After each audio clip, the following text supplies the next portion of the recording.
Chapter 1008. No matter how much dignity he had, after seeing such a scene, it was all gone. Fortunately, he didn't know that she had seen his debauchery last night. Otherwise, he probably wouldn't be able to maintain his dignity as the head of the family in front of her. No, no, it is our Song clan's honor to welcome such a distinguished guest like young Master Feng. Song clan head said with a smile, looking at the two people standing beside Fengzhou. He asked, I wonder who these two are. My father is the richest man in the Tsang Empire, Ning City's Lord Ning Yuan. I am his son, Ning Lang. Ning Lang slightly raised his chin and introduced himself with a proud face. When everyone in the hall heard this, they were stunned for a moment. This was the first time they had seen someone introduce his father first. I am Duan Yi. Compared to Ning Lang, Duan Yi simply reported his name and did not continue. So it is young Master Ning and young Master Duan. Song clan head smiled and said to the three people, please sit down. After the two people reported their names, a strange look appeared on Song Ming's face. Ning Lang and Duan Yi. Weren't they the other two troublemakers of the Two-Star Academy? It was said that these two people were the same as him. They did not like to go to the academy to cultivate. The former liked to make money and was a complete money grubber, while the latter was arrogant and often acted recklessly. After sitting down, Fengzhou looked around at the people in the hall and showed an apologetic smile. It is really abrupt, I came uninvited, it seems that I have disturbed everyone. How about we come again another day? Hearing this, Duan Yi, who was sitting below Fengzhou, slightly twitched the corner of his mouth. He took a sip of the tea served by the servant to hide the expression on his face.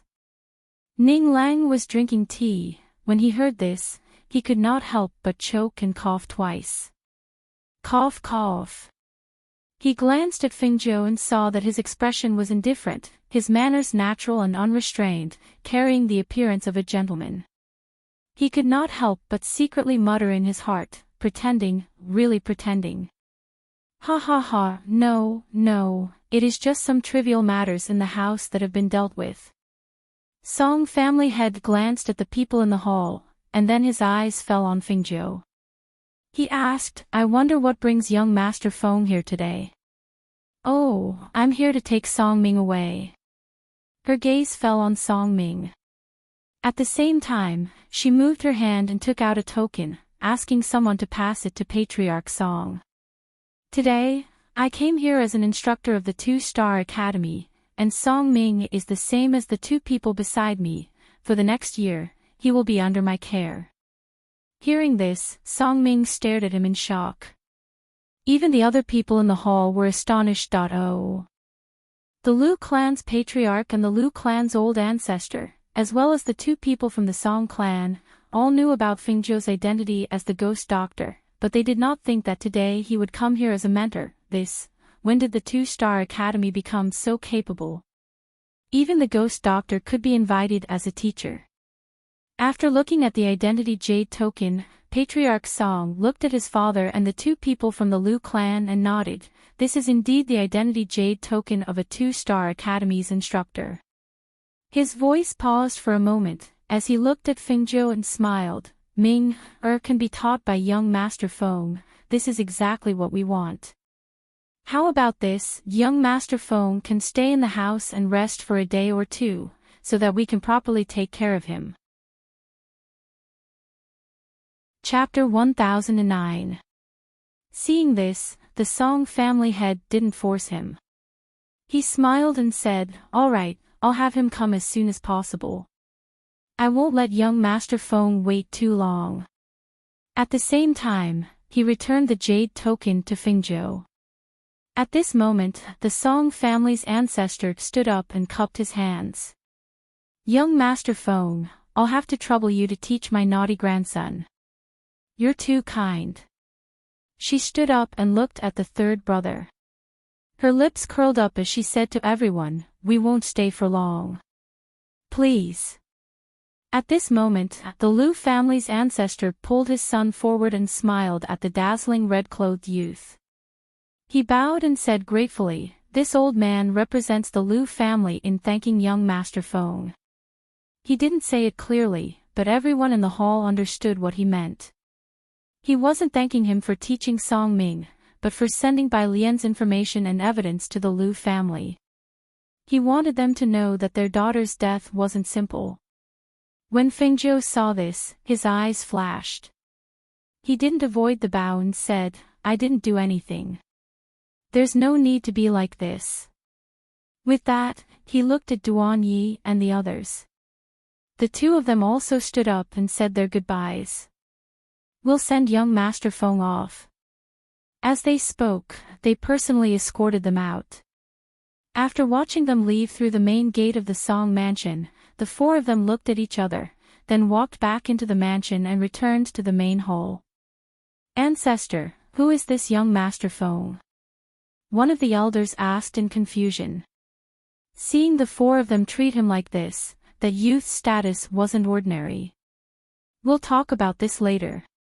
First, have someone bring Miss Bai here." The Song family's ancestor said in a deep voice and ordered two people to bring her to the dungeon. Everyone in the hall looked at each other. After a while, Bai Lian, whose hands and feet were covered in blood, was brought in by two cultivators. After the cultivators left, aside from the Song family's ancestor, the family head, the elders, and Bai Lian's two sons, there was only Song Ming. On the Liu family's side were the Liu family's ancestor, patriarch, and a few elders. At this moment, all of their gazes landed on Bai Lian. When they looked at his old face, their hearts were filled with shock and they felt even more solemn. "Madam Bai, what evil things have you done these past few days? Hurry up and tell the truth." The Song clan's patriarch bellowed, his sharp gaze fixed on Bai Lian below. It was almost certain that this Bai Lian had offended the ghost doctor. However, what had she done? That was why the ghost doctor was so angry. She had to vent her anger. I did not. That her voice was weak as she lay on the ground, unable to even get up. Seeing the ruthless eyes of the Song family head, her heart became even colder. She had long known that men were unreliable. She had long known that men were all like this. However, it was only when she personally experienced it that her heart ached. Only then did she know what kind of despair was like. Bang! Still not going to say it? Do you think you can hide what you did? If you hadn't offended someone you shouldn't have, would you have aged overnight? The ancestor angrily slammed the table, making a loud sound. His angry voice was filled with thunder and fire. He wanted to kill her with one palm so that she would not be disgraced. Chapter 10:10. However, as soon as she spoke, she was slapped. Still not going to speak? Or do you want to drag your two sons down with you? Let them lose their footing in the Song family. The ancestor's face darkened as he shouted sternly. He stared at the crying Bai Lian and said, "If you don't tell us the whole story, even your two sons will be implicated by you." Hearing this, Bai Lian's crying stopped. She looked up at the ancestor in horror and said, "This has nothing to do with them, nothing to do with them." "Then tell us in detail." The ancestor snorted and stared at her sharply. I'll speak, that she cried and shouted, her heart filled with regret. She told him about how her youngest son was bullied and no one stood up for him. In the end, she cried and said, "I had people poison them. It's just a latent poison that won't take effect for a while. I thought that after they left here, even if they died somewhere else, they wouldn't suspect us. But I didn't expect that the people I sent out still haven't returned." Hearing this, everyone in the hall was speechless. Just because of a fight between a few youths, she wanted to take their lives. How vicious was her heart. You brought this upon yourself. The Liu family's old man stared at her and said, "Do you know who that person is? You poisoned him. You're courting death. But if you didn't court death, how would we know the truth of that year? Speaking of which, you brought this upon yourself. As soon as he finished speaking, he looked at the ancestor of the Song family and said, "Now that we know the truth, how should we deal with this woman? Tell us." The ancestor of the Song family looked at his son and said, "She's your woman. You deal with her yourself." Hearing this, the Song family's head pondered. He looked at the old woman below. On that wrinkled face, he couldn't find the slightest bit of familiarity from the past. He sighed and said, "Madame Bai's heart is vicious. She even poisoned the madam. Her crime is unforgivable. Since she gave birth to 2 sons for the Song family, let's leave her corpse intact and give her a cup of poisoned wine. Don't, father, don't kill my mother, don't." The 3rd son begged in horror. He kowtowed to the ground one by one, and the sound of the kowtowing echoed clearly in the hall. "When she killed my mother, I was only 5 years old. She made my mother suffer so much pain and suffering before she died. A cup of poisoned wine is too easy for her." Song Ming said in a gloomy voice, not feeling pity for them at all. Who caused him to lose his mother when he was young? Who wanted to occupy his mother's position? Who was it that had enjoyed the glory and wealth of the Song family for so many years? The word death was too light. It was not enough to vent the hatred in his heart. Bai Lian was startled by Song family head's words and looked at him absent-mindedly. Under her gaze, Song family head thought of the sweet words between the two of them. His eyes flashed and he looked away. Seeing this, Bai Lian smiled in despair. If a man abandons you, then he really abandons you. All these years, even though she had raised some people by her side, at a time like this, they were still unable to save her. She knew that she was going to die without a doubt. However, in her despair, she felt even more unwillingness. She stopped crying and asked in a hoarse voice, "Who are those people? Even if you want me to die, you should at least let me know the reason behind my death. Let me know who I was defeated by." Chapter 10-11. Hearing this, the eyes of the other people in the hall also fell on the Lu clan ancestor and the Song clan ancestor. It seems that only the 4 of them knew the identity of the red-robed youth. Seeing their eyes looking at them, waiting for their answer, the Lu clan ancestor did not speak, but picked up his tea and drank it. "Who is this person? Let the Song clan people tell them. You have heard of his reputation, he is the famous ghost Dr. Fingzhou." Song clan head said, looking at Bai Lian on the ground, "You were destroyed in his hands, you are not wronged." "Ghost doctor, he is actually a ghost doctor." She muttered in disbelief. The ghost doctor was good at treating poisons. For her to end up like this, who can she blame? She can only blame herself. After hearing the clan head's words, the other people in the hall were also shocked. That red-robed youth was actually a ghost doctor? They had heard of the ghost doctor's name, and also knew that in the clans of the major forces, the people in charge had a portrait of the ghost doctor. It was no wonder that their clan head and the Lu clan ancestor recognized the ghost doctor. However, if he was a ghost doctor, he was also an instructor of the 2-star academy. Did he come here because of Song Ming? For a time, everyone's heart was different. They were shocked and surprised, especially the Song clan people. They felt that this was a good opportunity to build a friendship with the ghost doctor. Song clan head called out, and 2 shadow guards flashed out from the dark. He took out a bottle of medicine and handed it over. His voice was cold and ruthless. "Give this to the 2nd madam." "Yes." The 2 shadow guards replied, and after receiving the medicine, they saw the 2nd and 3rd madam rushing over and hugging the Song clan head's thigh. Father, don't kill mother, don't kill my mother, father, don't. The 2 of them cried and begged, but Patriarch Song remained indifferent. He put his hands behind his back and looked outside. He shouted, "Men! Take the second young master and the third young master back to the west courtyard. Without my order, they are not allowed to leave the west courtyard even half a step. Yes.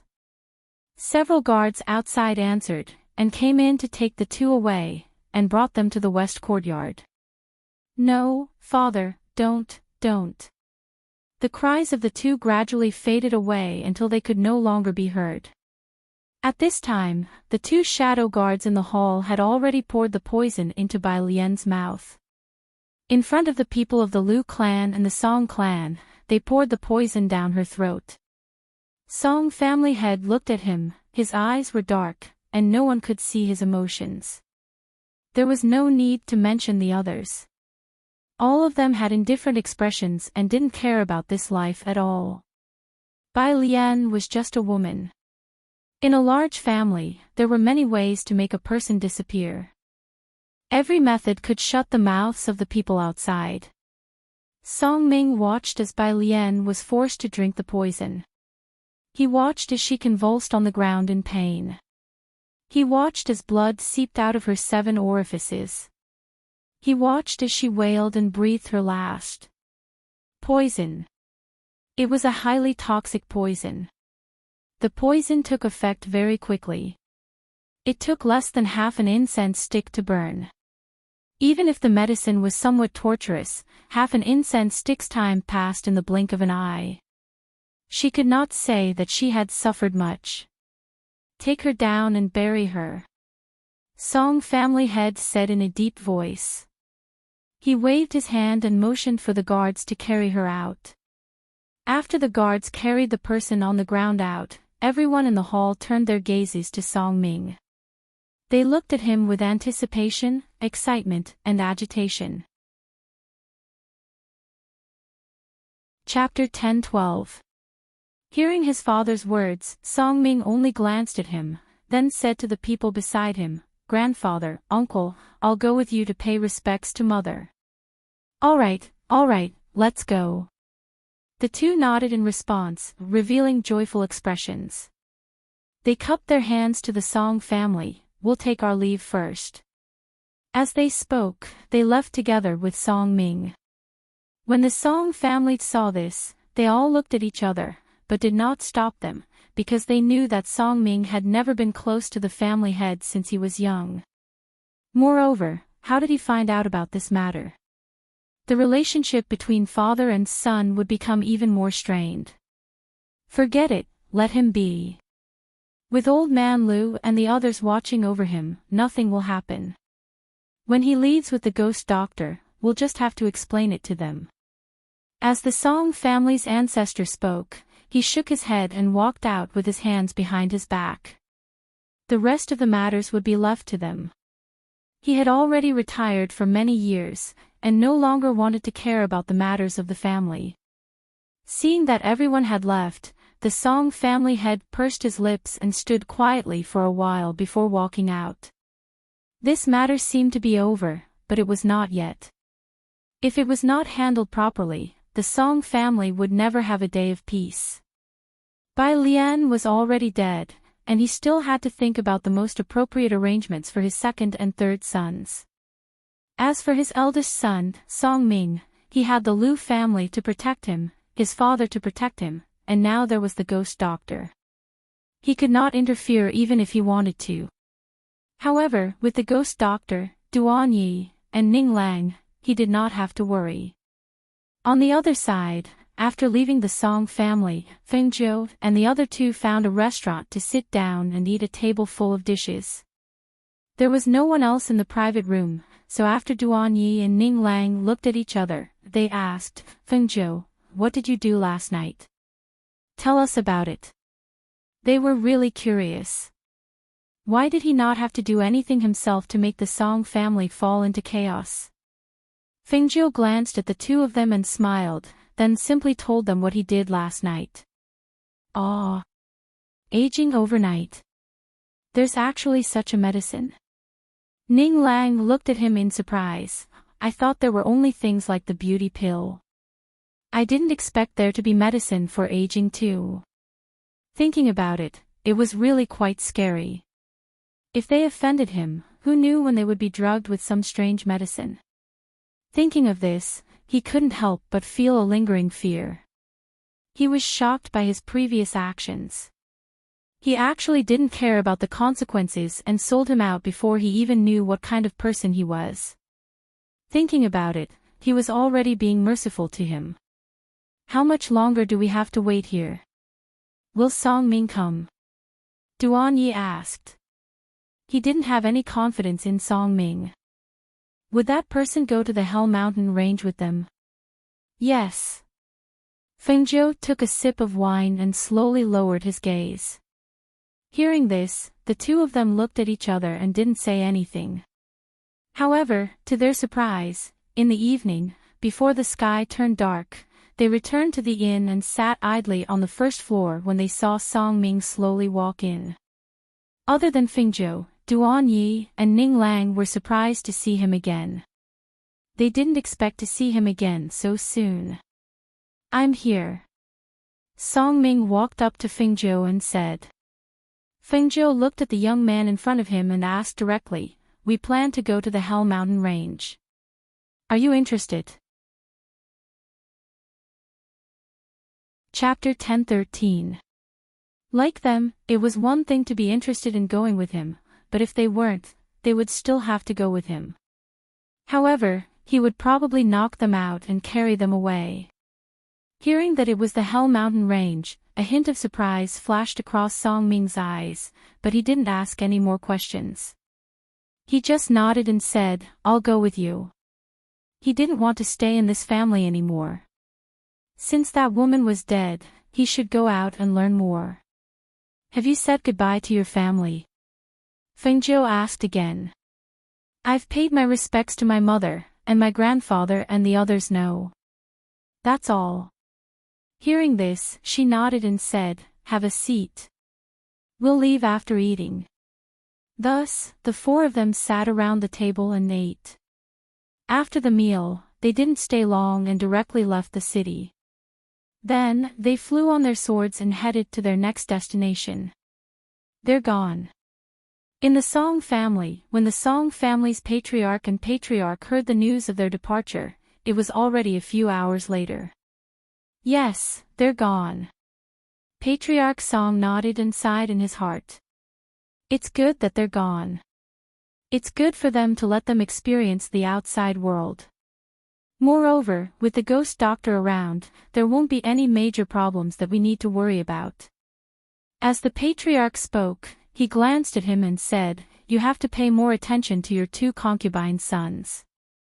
I want to send them to the academy to cultivate and study, and let them stay in the academy for a few years. Patriarch Song told him his plan. That's good. You can arrange this yourself. With that, the patriarch walked out. A day later, in the evening. Somewhere on the mountain path, Feng Zhou and the others were not resting by the mountain path. In front of them, the fire was roasting the game they hunted and the fish they caught in the stream. You guys eat these first. I'll go catch some more. Song-Ming said. After finishing a fish, he saw that there was only one left, so he got up and walked towards the stream. Song-Ming, a dozen more fish should be enough. Ning Lang shouted and tore off a piece of meat to eat. He stood up again and said, Forget it, I'll go help catch some more. You guys eat first, don't burn them. Feng Zhou and Duan Yi sat at the side and ate. They also took out wine from the space to drink. Between the grass, the breeze, and the sunset, they were relaxed and at ease. We'll rest here tonight. We'll set up a few tents later, Feng Zhou said to Duan Yi as she tore a piece of barbecued meat to eat. Yes. Duan Yi responded. As he roasted the meat, he took the cooked meat and placed it to the side before adding some firewood. As night fell, they set up 4 small tents and sprinkled some medicinal powder on the outside of the tents to prevent snakes and insects from getting close. As the night deepened, the 4 people who had drunk wine fell into a deep sleep. It wasn't until late at night that they were awakened by the faint sound of swords clashing against each other. "You're disturbing my sleep in the middle of the night," Ning Lang muttered, then turned around and went back to sleep. Duan Yi and Song Ming, on the other hand, woke up. After exiting the small tent, the two of them looked at each other and went in search of the sound of fighting. As for Fengzhou, although she heard some unpeaceful sounds, she did not pay attention to it. There were many unpeaceful things in this world. She would not care about those irrelevant things. Tun Yun was guarding outside the small tent, so she could rest at ease. Chapter 10:14. It was a few black-clothed men who were chasing after two young women. However, the two women were protected by a few guards and an old woman by their side. Even so, they had suffered quite a few injuries. Their clothes were torn by tree branches as they ran, revealing their snow-white skin. Seeing the exposed skin of the two beautiful women, Song Ming's eyes lit up.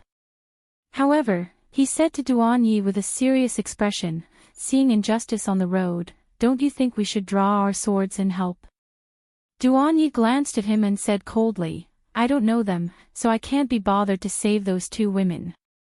As he spoke, he turned around and was about to leave, but who knew that he would grab his hand. "Don't go. If they were two weak women, as men, how could we not save them? How could we be men? Go, go, go." Before Duan Yi could regain his senses, he was pulled forward and heard him shout, "Let go of those two ladies." It turned out that when the few guards saw that they couldn't beat those people and that they were injured, they actually abandoned the two women and the old woman and escaped. Just as the few black-clothed men grabbed the two women, Song Ming pulled Duan Yi and jumped out. Duan Yi's baby face darkened. He, who did not plan to fight, was pulled forward. Seeing the swords in the black-clothed men's hands coming towards him, he could only grit his teeth and glare at Song Ming. Holding his sword, he attacked the black-clothed men. Those black-clothed men were at the middle stage of the Foundation establishment realm. If it was 1 against 1, Duan Yi would not be afraid. However, when they attacked together, he was unable to withstand it. With a slight carelessness, a few small bloody wounds appeared on his body. He dodged in a sorry state and looked for Song Ming. However, when he saw him, he was so angry that he almost vomited blood. "Ladies, are you all right? Don't worry, with me here, those people can't hurt you." "Sigh, look, my hand is bleeding." Song Ming supported one of the women and talked about her wound, but his eyes were looking at her faintly discernible chest. "Young master, thank you for saving our lives." The woman he was supporting spoke in a soft and timid voice. Her beautiful face was pale, perhaps because of the shock. Her eyes were filled with tears, and her timid appearance made one feel pity for her. "Don't be afraid, don't be afraid. I'm here. It'll be fine." He patted the woman's back and pulled her into his arms to comfort her, taking advantage of the situation. It was unknown whether the woman was shy or afraid. She curled up in his arms and did not move away. Even the other woman who was being supported by the old woman did not find this scene inappropriate. She looked at Song Ming with the same gratitude as the old woman. "Song Ming. You pervert. Come and help me." The enraged Duan Yi cursed and swatted away the sword of a Foundation establishment cultivator. While he was retreating, he shouted loudly. His voice was filled with anger. Almost as soon as he spoke, even Fengzhou and Ning Lang, who were sleeping in the tent at the foot of the mountain path, heard him. "Don't worry, I'll go help. It'll be fine. With me here, I won't let anything happen to you." When he saw the beauties, it was as if he had changed into a different person. There were only two beautiful women in his eyes. Even his voice and expression became gentle and affectionate. He almost angered Duan Yi to death. "Song Ming. I'm coming, I'm coming." Chapter 10:15. The black-clothed men saw that the strength of the two of them had increased greatly after joining forces. If they were to continue fighting, they might end up with both sides suffering injuries. Thus, one of them raised his hand to signal and quickly retreated. He stared at Duan Yi and Song Ming and said, "You brought this trouble upon yourselves. Let's go." Asked for trouble. A trace of doubt appeared on Duan Yi's baby face. What did he mean? Just as he was thinking, he heard Song Ming's voice. "You can't find me and you're running.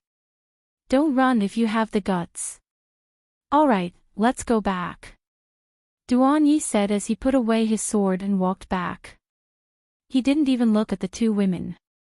"Miss, we're staying in front. Why don't you come with us? We have a small tent over there to rest. It's still dark, so it's not good to let you run around here." Song Ming. Duan Yi glared at him. "Don't bring back people you don't know. They're just two women. They're not dangerous people." "Oh right, this is." Song Ming looked at the old woman and asked. "This is our grandmother. Because of the great change in our family, we escaped with our grandmother. If it wasn't for our grandmother protecting us all the way, I'm afraid." At this point, the two women covered their faces and wept softly. The beauty wept softly. Her face was covered by a veil, and her eyes were drooping with tears. It made Song Ming's heart soften. He wished he could hug the beauty and comfort her. Duan Yi saw that he couldn't move after seeing the two beautiful women. He couldn't help but snort and turn back with a flick of his sleeve. He couldn't be bothered to care about him. Since he wanted to bring people back, then let him. At the small tent, Ning Lang rubbed his eyes and poked his head out. When he saw Duan Yi return, he asked, "Where did you go in the middle of the night?" Asked Song Ming.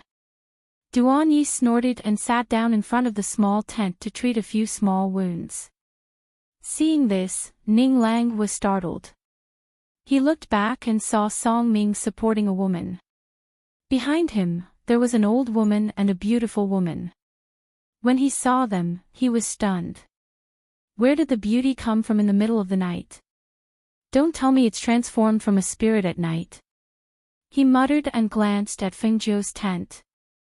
Seeing that he had not come out and that only the little beast was standing guard there, he could not help but shrink back. No matter where he came from, it had nothing to do with him. He should just take care of himself. Therefore, after entering the small tent, he directly pulled the quilt over his head. When they arrived at the small tents, they saw a small beast guarding outside one of the tents. There was no one inside. On the other side, there was a little fatty who had just shrunk inside. He didn't look very old. "This is my tent. You can rest in my tent first." Song Ming enthusiastically gave up his tent and looked at the wounds on the two women. He took out some medicine and said with pity, "You must be in a lot of pain to be injured like this, right? Do you want me to help you apply some medicine?" "There's no need for that, young master. I'll help them apply the medicine." The old woman took the medicine from his hand and helped the two of them into the small tent, isolating Song Ming from the two women. Seeing this, he touched his nose. When he saw Duan Yi sitting outside and bandaging his wounds, he walked forward. "Duan Yi, are you injured? Do you want me to help you bandage your wounds?" Before he finished speaking, he saw Duan Yi get up and walk towards the small tent. "Just take care of the beauties you saved. I won't trouble you." Chapter 10:16. As he spoke, he turned around and glanced at the tent. Who knew that the people inside wouldn't talk to him? He could only return to his tent and poke his head out to chat with the two women. In the middle of the night, he didn't rest. Instead, he learned of their names and experiences from the two women. When dawn arrived, when the first strand of sunlight fell on the grass, the sounds of people waking up could be heard from several small tents. During this night, Ning Lang woke up one after another and tidied up their tents. However, there was still no movement in Fengzhou's tent. After tidying up, the two of them glanced at the two women and the old woman, then walked to the stream to wash their faces. When Song Ming saw this, he said to the three of them, "It's okay. They're just like that. I have some dry food here. Eat some." As he spoke, he took out some dry food and gave it to them.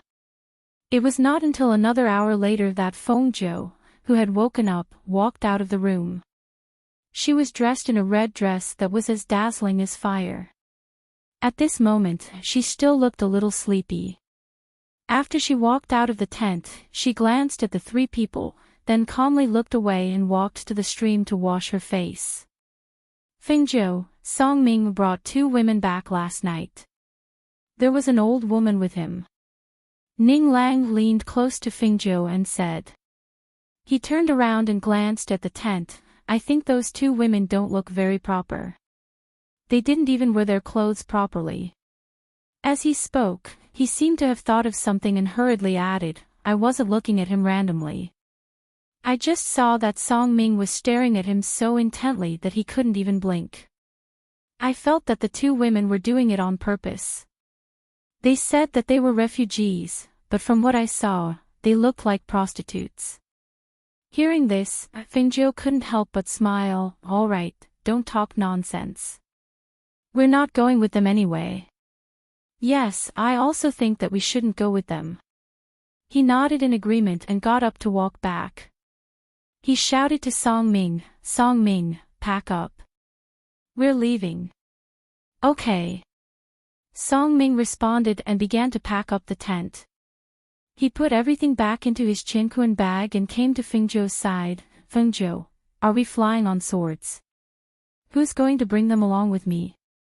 After washing her face and gently patting her Fengzhou, she got up and looked back at Song Ming. "Who said we were going to bring them along? Did I agree to that?" Hearing this, Song Ming was startled. "But, I don't want to know what happened to them. Since you saved them last night, I won't say anything more. Let them leave on their own. We don't allow them to follow us here. I won't let them follow me. We'll just split up when we reach the next town. Isn't this considered sending Buddha to the west?" "Not interested." She walked past him and stopped in front of the three people. "You can go now. You don't have to worry about encountering any danger in broad daylight. Don't you think so?" His cold eyes fell on the three of them. His voice was indifferent and cold, sounding as if he was cold-blooded. When the three of them saw Fengzhou, they were slightly shocked. Especially when his cold and icy gaze landed on them, they couldn't help but lower their heads, avoiding his gaze and the might of his gaze. Chapter 10:17. Song Ming stepped forward when he saw this. "Fengzhou, we're not in a hurry anyway, so let's take them along. Look, they're still injured. They're two weak women and an old woman. Who knows what they'll encounter on the way if we let them travel on their own." "Yes, young master. I've brought my two granddaughters and don't leave the house often. Please take us with you," the old woman begged. The two women by her side gazed at Fengzhou with tears in their eyes. "Young master." The corners of Fengzhou's lips curled as he glanced at the three of them and Song Ming, who was looking at him eagerly. "All right. I'll take you with me." Song Ming was stunned when he heard this. He originally wanted to say more, but he never expected Qin Shi to agree so quickly. Although he felt that it was slightly strange, he didn't think too much about it. Instead, he happily told the two women not to worry. Duan Yi and Ning Lang's eyes flickered slightly. Compared to Song Ming, they'd spent more time with Fengzhou. Throughout their journey, they knew that he wasn't someone who changed his mind easily. There was definitely a problem with him suddenly changing his mind. However, he didn't say anything, so they just watched silently. As a result, Fengjiu got Duan Yi and Ning Lang to help Song Ming take one person each. She took Tun Yun and sat on the flying feather while the others followed behind on their swords. They flew very quickly on their swords, but the three people at the back couldn't take it anymore and had to stop to rest after flying for a while. As a result, they slowed down. They could have reached the next town in a day's time, but they had to stop and travel. In the blink of an eye, it was evening, but they still hadn't reached the next town. At this moment, the woman that Song Ming was carrying suddenly fainted, giving Song Ming a fright. He hurriedly shouted to the people in front of him and brought the woman down on his sword, landing on the ground. Fengjiu glanced back from the flying feather. It was a forest with very few people below. However, she followed them down when she saw that they were all heading down. Fengjiu, take a look at her. I don't know why she suddenly fainted. Song Ming supported the woman in his arms with a worried expression. He should be injured and tired from the journey. It's fine. As Fengjiu spoke, he looked around and said, it's getting late. Why don't we rest here for the night before leaving? Okay, let's pick up some branches and see if there are any wild animals around. We'll hunt some for dinner, Duan Yi and Ning Lang said. They nodded at Fengjiu and left together. Fengjiu smiled and watched them leave. Only then did he say to Song Ming, help her to the tree over there. I'll go see if there's a water source nearby. Young Master Feng, let me accompany you. Another woman spoke, looking at Fengjiu with shyness in her eyes. When her beautiful eyes stared at him, there seemed to be a hint of charm flowing in them, making her look extremely mesmerizing. Sure. She nodded with a smile. She left Tun Yun to keep watch while she headed in another direction with the beautiful woman. The old woman watched them leave before glancing at Song Ming. An indescribable light appeared in her eyes, but she covered her face and sobbed sorrowfully, my poor granddaughter. Chapter 10:18. Ah! Fengjiu reached out to support her. His clear eyes looked at the woman he was supporting and said calmly, be careful. The handsome young man's expression was filled with indifference. Even though his clear eyes carried a sense of distance, the space between his brows revealed a strand of evil charm. Especially his clear eyes, at this moment, they were deep like the ocean and extremely mysterious. It caused others to be unknowingly trapped within them and be unable to extricate themselves for a long time. Looking at the charming smile on the young man's lips, looking at the slight curve of his good-looking lips, and that expression that was not a smile, with a devilish charm, actually made her heart skip a beat, and she had a moment of absent-mindedness. Young Master Feng.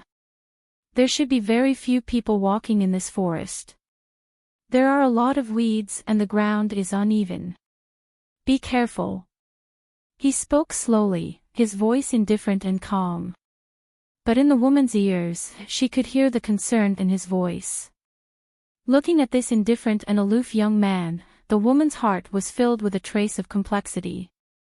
When they first met, he gave them a dangerous feeling. But after observing him for a while, they felt that he was just an ordinary aloof young man. But when there was no one around, he showed a charming and wanton attitude. He was like a beautiful and deadly poppy. Even though he knew it was dangerous, he still made people want to get close to him. Seeing him let go of her and walk forward, she bit her lip and followed him again.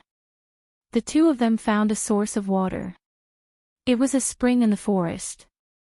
The spring water that gushed out from the cracks in the rocks was not big, forming a small pool around it. The spring water flowed downhill, and the water was very sweet. Fengjiu filled some water and washed his face. Just as he was about to stand up, he saw the woman next to him take off her outer clothes, revealing the dudu inside. Her beautiful eyes were looking at him shyly. Young Master Feng, can you please help me take a look at the wound on my back? Hearing this, Fengjiu's face was full of hesitation. His gaze swept over her body again, and he said hesitantly, "This isn't very good, is it? After all, men and women are not supposed to touch each other. This is against the rules." Seeing Fengzhou's gaze sweep over her body, the woman puffed out her chest, feeling proud and happy at the same time. She knew that there was no man who wasn't lustful. It doesn't matter. Young Master Feng isn't someone else. As she spoke, she lowered her eyes slightly. Her bashful appearance was like a blooming flower, extremely beautiful. "Is that so? All right then." She reluctantly walked forward. When she arrived behind the woman, the reluctance on her face disappeared without a trace. The corners of her lips curled up into a faint smile, and she stretched out a finger to gently stroke the woman's back. "This injury is not serious. After applying medicine, the redness and swelling have disappeared. It should scab and fall off in a day or two." Her voice was faint, and there was a hint of laziness in it. She watched as her finger gently brushed past the woman's back. The woman's delicate body trembled slightly, and she moaned softly. Hearing that soft moan, Fengzhou raised his eyebrows. He saw her turn around with her hand slightly tugging at the outer garment hanging at her waist. He didn't know how she did it, but the bellyband hanging in front of her chest suddenly fell off. For a moment, boundless spring scenery leaped into his eyes. Awe! Chapter 10:19. Seeing her exposed body, shouldn't he hurriedly avert his gaze? Why was he staring at her exposed body? She saw that the red-clothed youth's gaze was fixed on her exposed body. That gaze was sizing her up and admiring her. That kind of unrestrained gaze made her feel uncomfortable. Just as she was about to pull up her clothes, she thought of the youth in front of her. Thus, her beautiful eyes shyly glared at Fengzhou. "Young Master Feng." Cough. Fengzhou coughed lightly before averting his gaze. She had the mentality that it would be a waste if she didn't look. With this look, she really didn't say that this woman's figure was exceptionally good. Her skin was as white as snow. She didn't need to touch it to know that it was incomparably smooth. That waist was slender and soft, even slimmer than a water snake's waist. And that chest, if it were a man, seeing this erotic and hot scene, even if he didn't get angry, he would still have a nosebleed. If this woman wanted to seduce a man, it was really impossible to guard against her. She took off her clothes so easily. She couldn't help but be curious. If it were the dissolute and lecherous Song Ming here, would he directly pounce on her? "Put on your clothes. I'll wait for you before I go." As she spoke, she didn't wait for the woman to speak and turned to walk forward. Seeing this, the woman was stunned and almost bit off a mouthful of silver teeth. Idiot who doesn't know how to appreciate romance. She cursed in a low voice. She had already taken off her clothes, but he still turned around and left. It really angered her to death. She put on her clothes again and calmed her angry mood before walking forward. In front, Song Ming was taking advantage of her in the name of taking care of her. In addition, the woman who had woken up was intentionally or unintentionally teasing him, making Song Ming unable to take a step forward. But even so, he was only taking advantage of her and feasting his eyes. Just like now, this woman who had woken up was leaning in his arms with both hands around his waist. She shyly said that she was willing to give her body to him. At the same time, when she reached out to untie his belt, Song Ming was so frightened that he pushed her to the ground and quickly walked out of the small tent. Phew, that scared me to death. After exiting the small tent, he lightly exhaled and patted his chest. He turned around and saw that the woman didn't follow him. Only then did he relax. Although he was a bit of a pervert, he only liked to take advantage of what was in his hands. He wasn't interested in a real fight like this. In the past few years, other than his rebellious mentality and the despicable things he did outside to tarnish his father's reputation, his reputation as a lecherous man did indeed have a background. It was just that he wanted to take advantage of beautiful women whenever he saw one. Other than that, he didn't do anything out of line. After all, he still had a scale in his heart and knew what he could do and what he couldn't do. However, with his reputation as a womanizer, no one would believe that the dissolute and lecherous young master of the Song family would often visit brothels. Even when he was drunk and lying on a beauty's bed, he was still a virgin. That's right. It's too embarrassing to tell others about it. It's better to keep it to yourself. You can't tell anyone about it. When the old woman outside saw him come out, her gaze couldn't help but change slightly. She stepped forward and asked with concern, "Young Master Song, what's wrong?" Chapter 10:20. What did you catch? Pheasants. Come, let me pluck their feathers. He stepped forward and took the pheasants they caught, then walked to the side to deal with them. When Ning Lang and Duan Yi saw this, they glanced at him but didn't say anything. The two of them used branches to light a fire and set up a rack, preparing to roast the pheasants later. The old woman glanced at them and entered the small tent first. After a while, a few pheasants were roasted on the rack. Fengzhou and the woman walked back from the other side. Oh. We actually caught pheasants. She sat down by the fire and looked at the pheasants roasting on the rack with a greedy expression. We were going to catch a rabbit, but the rabbit ran too fast and disappeared in a flash. In the end, we only caught a few pheasants.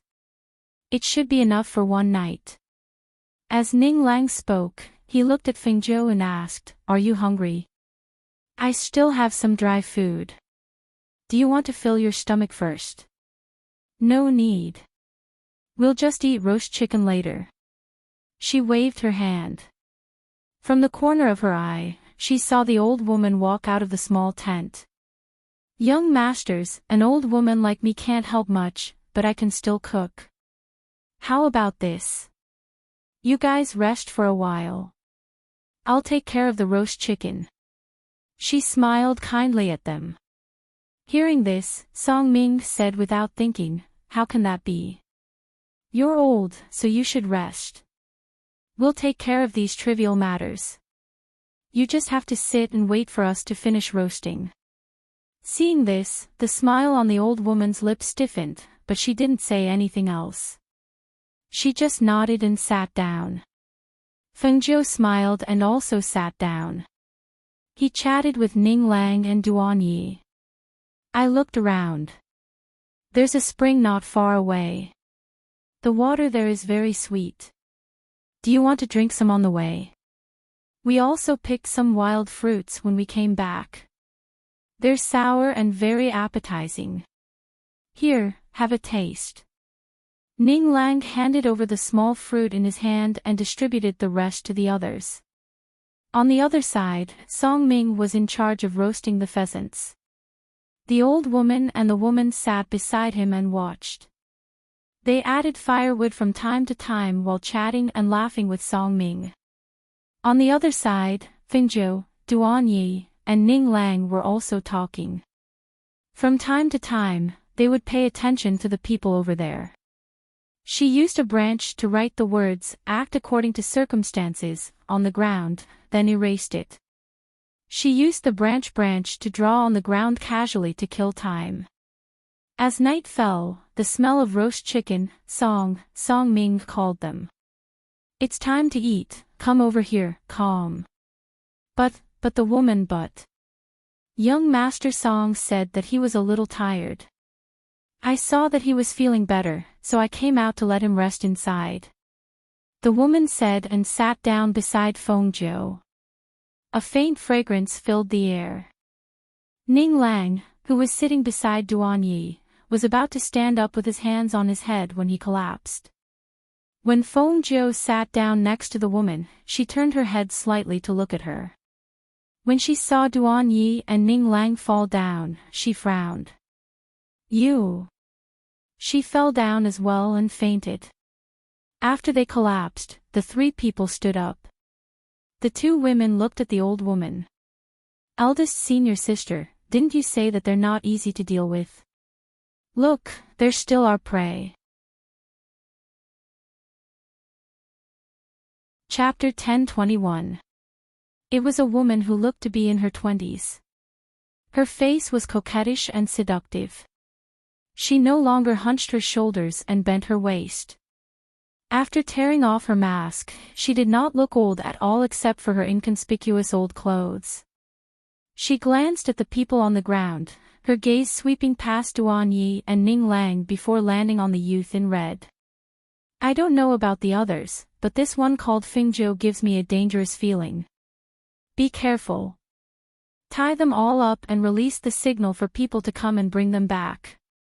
Hearing this, the two women did not say anything. They responded with a yes and tied them up.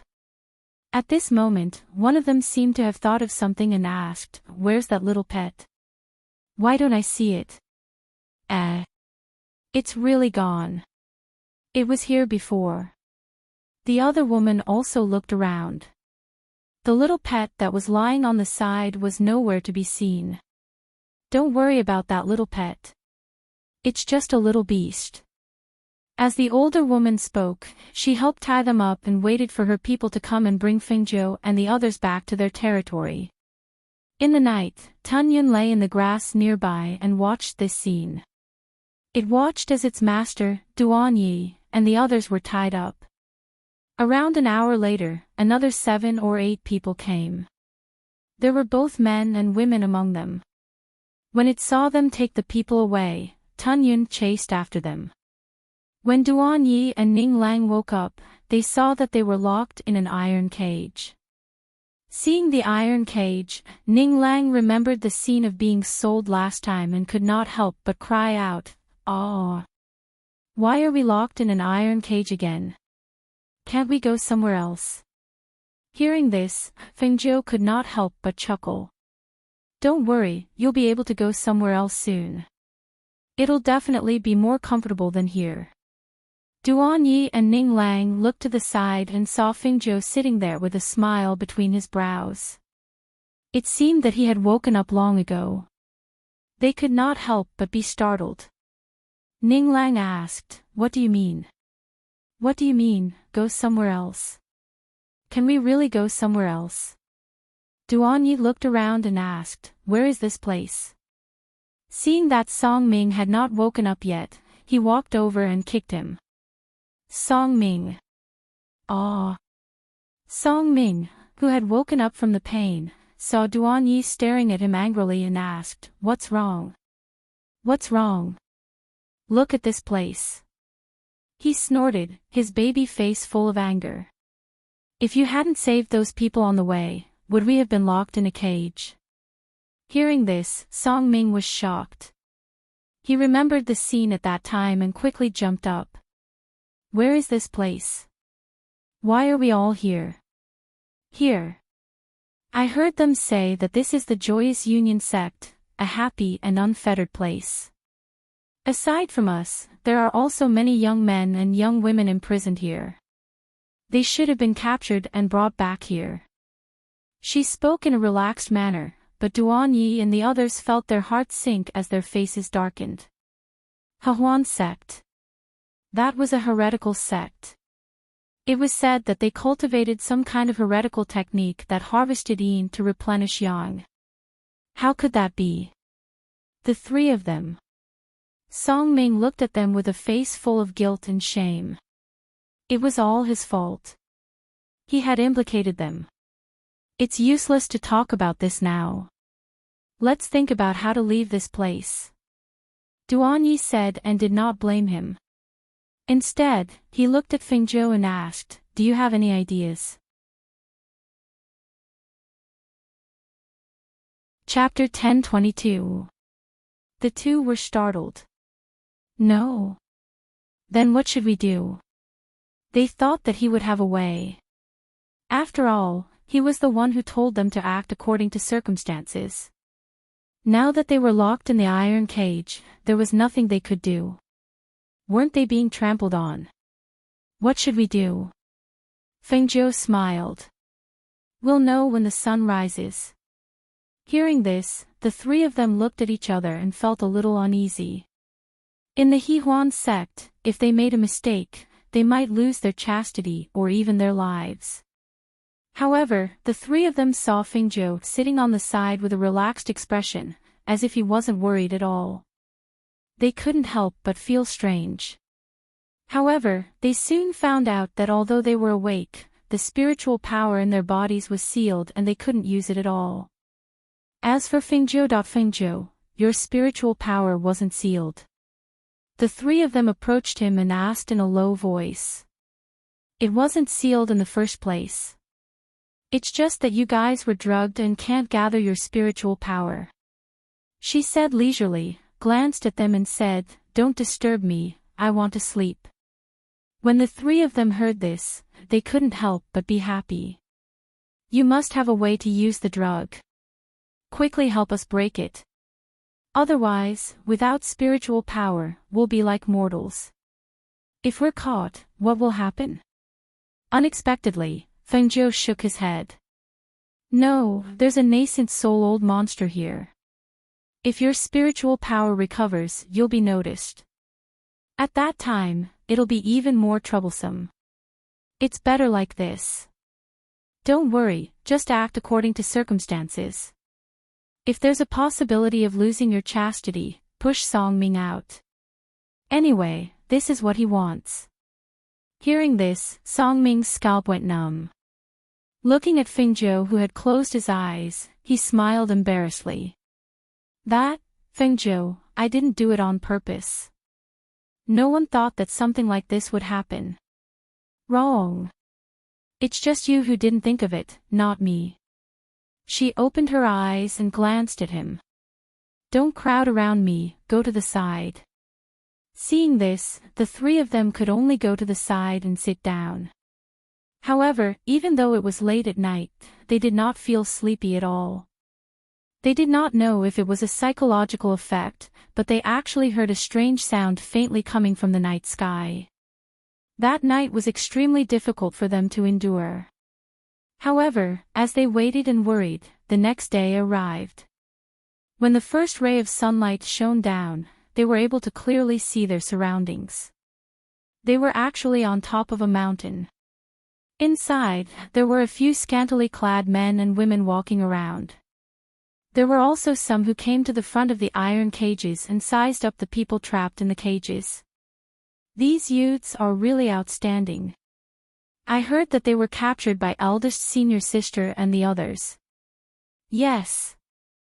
This time, eldest senior sister and the others went out and captured many young men and women for our sect. However, none of them are as outstanding as these few people.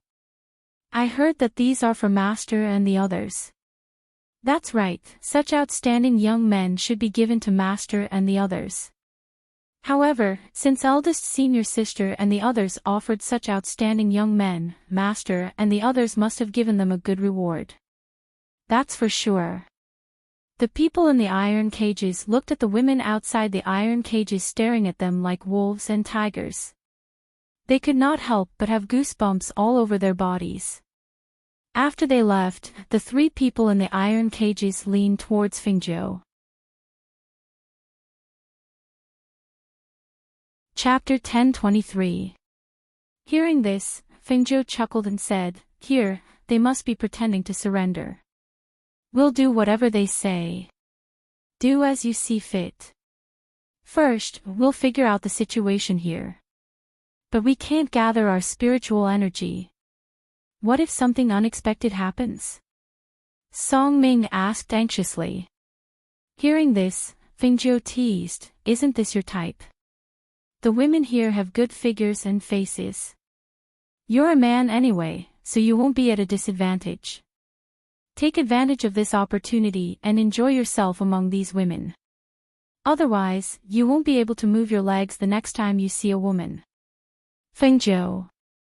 Alright, I'm joking with you. Here, take it. Take it when you're in a critical situation. This can neutralize the effects of the drug in your body. Don't let anyone find out. With a flip of her hand, she handed 3 pills to them. She looked at them meaningfully and said, if you're not strong enough, use your brain more. Don't blindly use force to solve problems. Sometimes, you have to make good use of your advantages. Hearing this, the 3 of them were slightly moved. They secretly pondered the meaning of these words. At this moment, 2 women walked over from not far away. They were the 2 charming women from before. However, they no longer looked as wretched as they did outside. At this moment, they exuded a seductive and fatal allure. The chiffon on their bodies was almost transparent and clearly printed the color of the belly bands on their chests. Under the chiffon, a pair of long legs were revealed from the side of their high slits. It was very seductive. The 2 of them stopped in front of the iron cage and looked at the people in the cage. Their gazes fell on Song Ming and Fingzhou. Compared to the baby-faced Duan Yi and the pleasant-looking chubby Ning Lang, their gazes fell more easily on Fingzhou, who was slightly curling his lips and exuding a devilish aura, as well as the extremely manly Song Ming. It's been hard on you. You have to stay in this small iron cage. One of the girls smiled as she covered her red lips. Her charming eyes stared at Fingzhou, who was sitting in the cage without any restraint or anger. Looking at the young man's handsome face and evil smile, her heart moved slightly. She stepped forward and unlocked the cage. She opened the door and looked at the people inside. She said softly, don't even think about escaping. Now that you're here, you won't be able to escape. Our master wants to see you. Come with us. Fengzhou stood up, flicked his robes, and stepped out of the iron cage. His graceful posture and unrestrained expression made him feel as if he was in his own backyard. When the other 3 saw him walk out, they followed the 2 women to see their master. Along the way, they also looked at the environment inside. Looking at the layout and the number of people here, it seemed like a small sect. There were mountains and rivers here, as well as some pavilions scattered around the mountains. However, judging from the number of people, there were only about 200 people here. Fengzhou pondered. This place was obviously occupied by them. However, why was there no one in charge of this place? Normally, such an evil sect would not be allowed to appear in a second-rate country. Could it be that they had just appeared? Or could it be that there was an expert suppressing them here? Chapter 10:24. Sitting in the middle were 3 coquettish women. They looked to be in their 20s, but in terms of bone age, they were already over 100 years old. The strength of these 3 people was in the nascent soul stage. 2 of them were in the early nascent soul stage, while the one in the middle was in the intermediate nascent soul stage. Sitting on the left and right were 10 people, all of them were in the intermediate foundation establishment stage. 5 of them were men and 5 were women.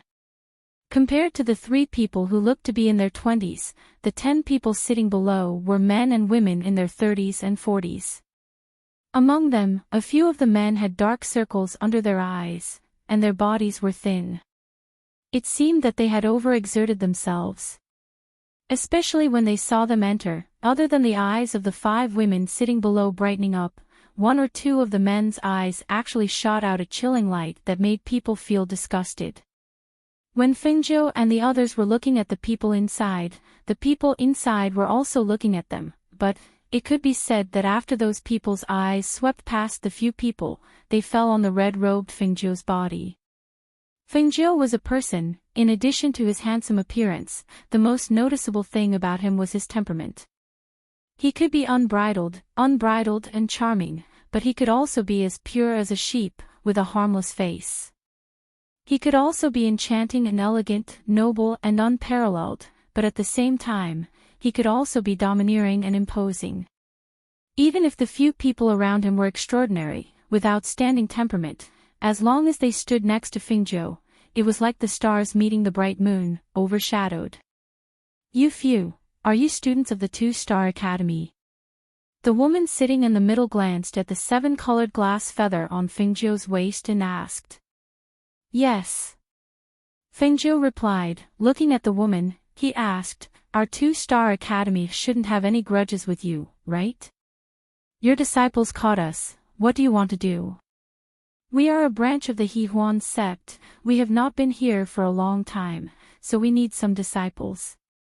The woman played with her hair, and looked at Fengjiu.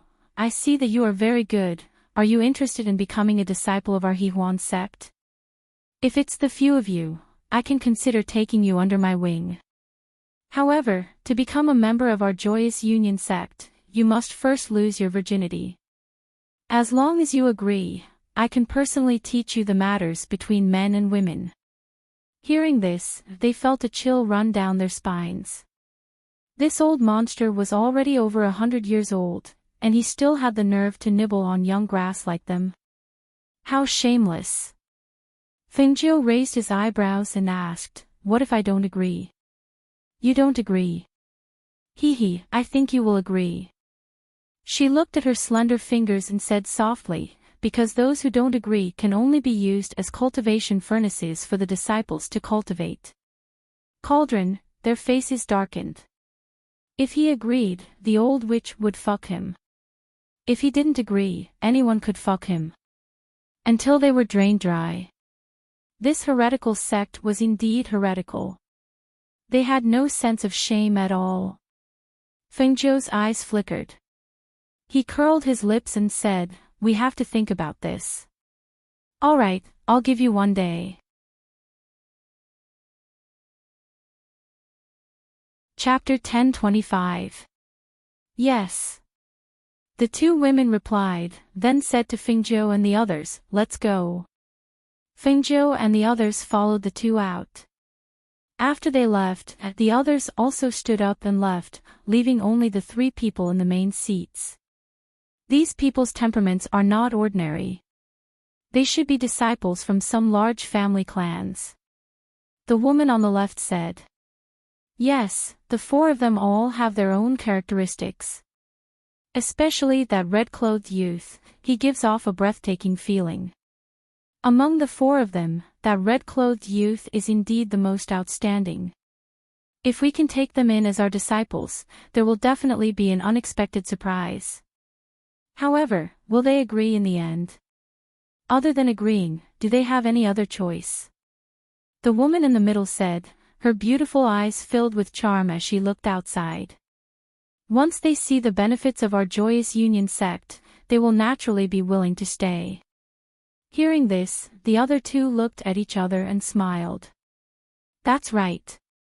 To men, the most enchanting place was a beauty's nest. Now that they were here, how could they reject the beautiful and passionate women here? Perhaps they were confident that Fengjiu and the others wouldn't be able to escape, so they didn't want to give up the free and unfettered place inside. After all, in their opinion, those people were just teenagers. How difficult would it be for them to capture them with their means? Thus, Fengjiu and the others were led by the 2 women to familiarize themselves with this place. They brought them to the place where the disciples were. Once they entered that place, they could see pure, seductive, and beautiful women sitting around. When they saw them coming, they all stared at them like wolves or tigers. That's right, even in this place, there were relatively few male cultivators here. Most of them were women.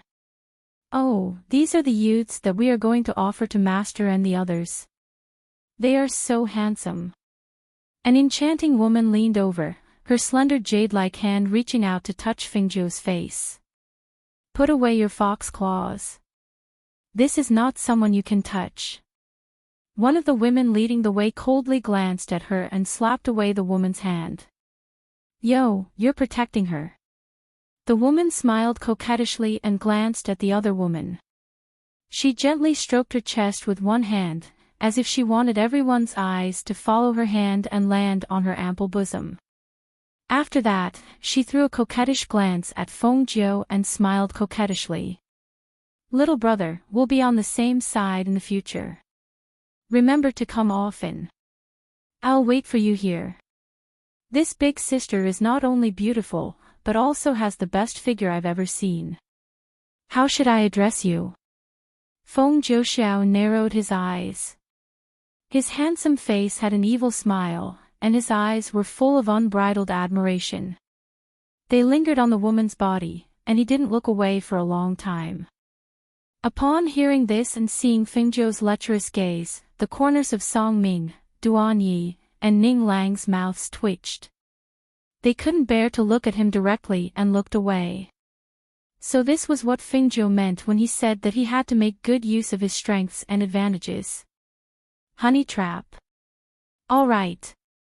This was the first time they had seen him use a honey trap to seduce women.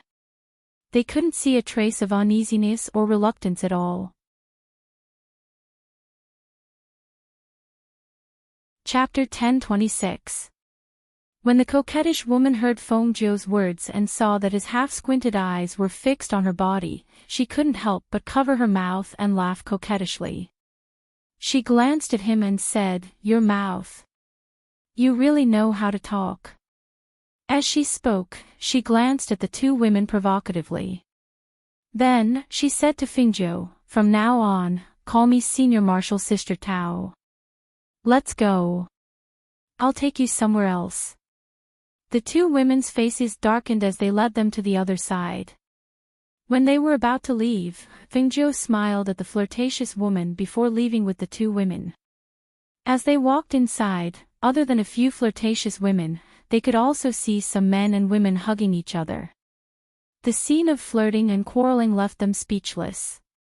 After seeing the living quarters of those brothers, as well as their daily lives, they were brought to the place where they were used as cultivation furnaces. There were a few young boys and girls locked in iron cages. They seemed to have just been captured and had yet to be trained. There were also some with dull expressions and tattered clothes. They sat there in a dazed, absent-minded manner. When they saw the red scars on the bodies of the dazed young women, Fengzhou and the others' eyes flickered. After suppressing their hostility, they walked past those people. At this moment, they saw a male cultivator walk into the metal cages and choose a young woman. The young woman inside the metal cages hugged each other and cried for mercy. "What are you crying for? You, come out." The male cultivator pointed at one of the young women and shouted with a fierce gaze. Fengzhou glanced at him. With a slight movement of his finger, a silver needle popped out. "An." That person groaned and suddenly fell to the ground, convulsing. Everyone in the surroundings was shocked and rushed forward to check. Even the two people who led Fengzhou and the others here gave Fengzhou and the others some instructions when they saw this scene. Then, they walked forward to check. "Take the medicine. This is for you. Find a place with the wind and light it so that the smell will spread." An item was stuffed into Duan Yi's sleeve. Duan Yi responded. Taking advantage of the chaos, he and Ning Lang retreated. They turned around and ran away quickly. After twitching for a while, the man on the ground died. No one could find out the cause of his death because Fengzhou's silver needle had pierced into his body. The entire needle had sunk into his body, so naturally, no one could find out the cause. Where are the two of them? When the two returned and saw that only Fengzhou and Song Ming were left, they couldn't help but frown and ask. "You said you're going to relieve yourself. Do you want to go?" Fengzhou looked at the woman and asked with a faint smile. The woman glared at Fengzhou. "You'd better not play any tricks. Otherwise, you'll suffer a fate worse than death. Let's go." As she spoke, she led the way again while the other person went to look for Duan Yi and Ning Lang. "By the way, what's that place?" Fengzhou asked as he pointed at a remote area. "It's not a place you can go. Just follow me." The woman said unhappily and turned to look at the two of them. Fengzhou gestured to Song Ming, asking him to go forward and deal with the woman. Song Ming was a little troubled. However, under Feng Zhou's gaze, he still closed his eyes and strode forward, hugging the woman. The woman was stunned. She frowned and asked, Song Ming, what are you doing? If we enter Hehuan's sect, I want to dual cultivate with you. Song Ming said with a hint of anticipation in his eyes. You know that I like you. You like me too, right? Chapter 10:27. Hearing this, the woman was a little suspicious. You've really decided to come in? Other than this, do we have any other choice? Song Ming said, then smiled, also, I think this place is pretty good, there are beauties everywhere.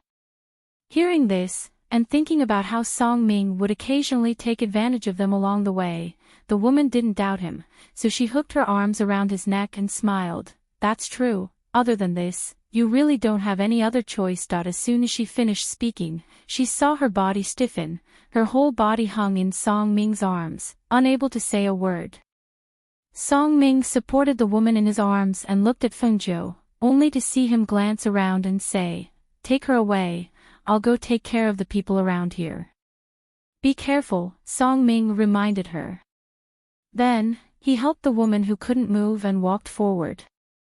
The place where the furnace was locked was isolated from the other side.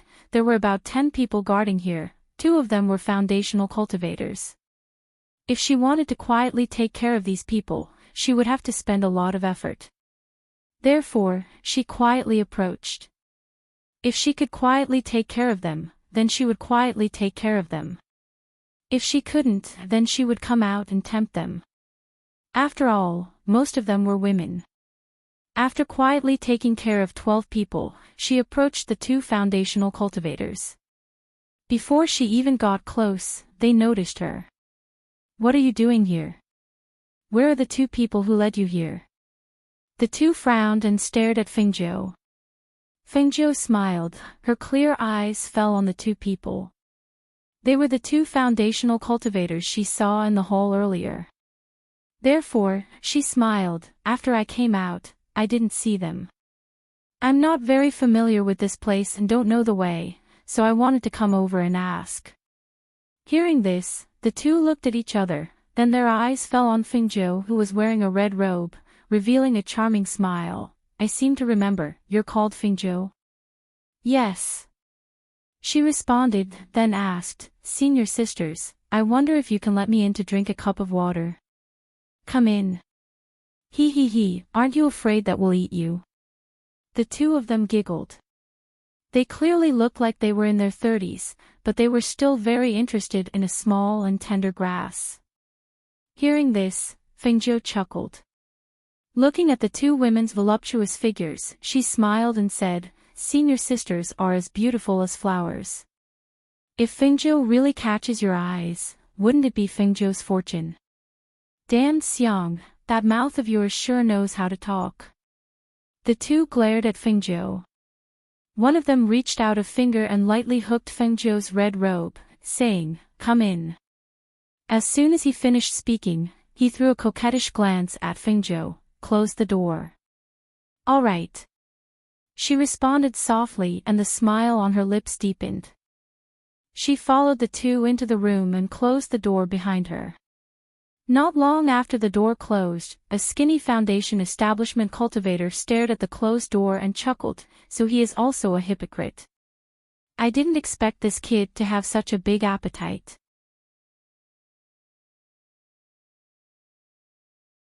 Chapter 10:28. What's the point of hiding there and watching? Why don't you come along? When he heard the lazy voice, the male cultivator's eyes widened in shock. His face was filled with astonishment and excitement. He didn't expect this youth to say such enticing words. It really made him too excited. Are you talking to me? He walked out from the shadows, his eyes like a wolf's as he stared at the handsome young man in red. Is there anyone else here besides you?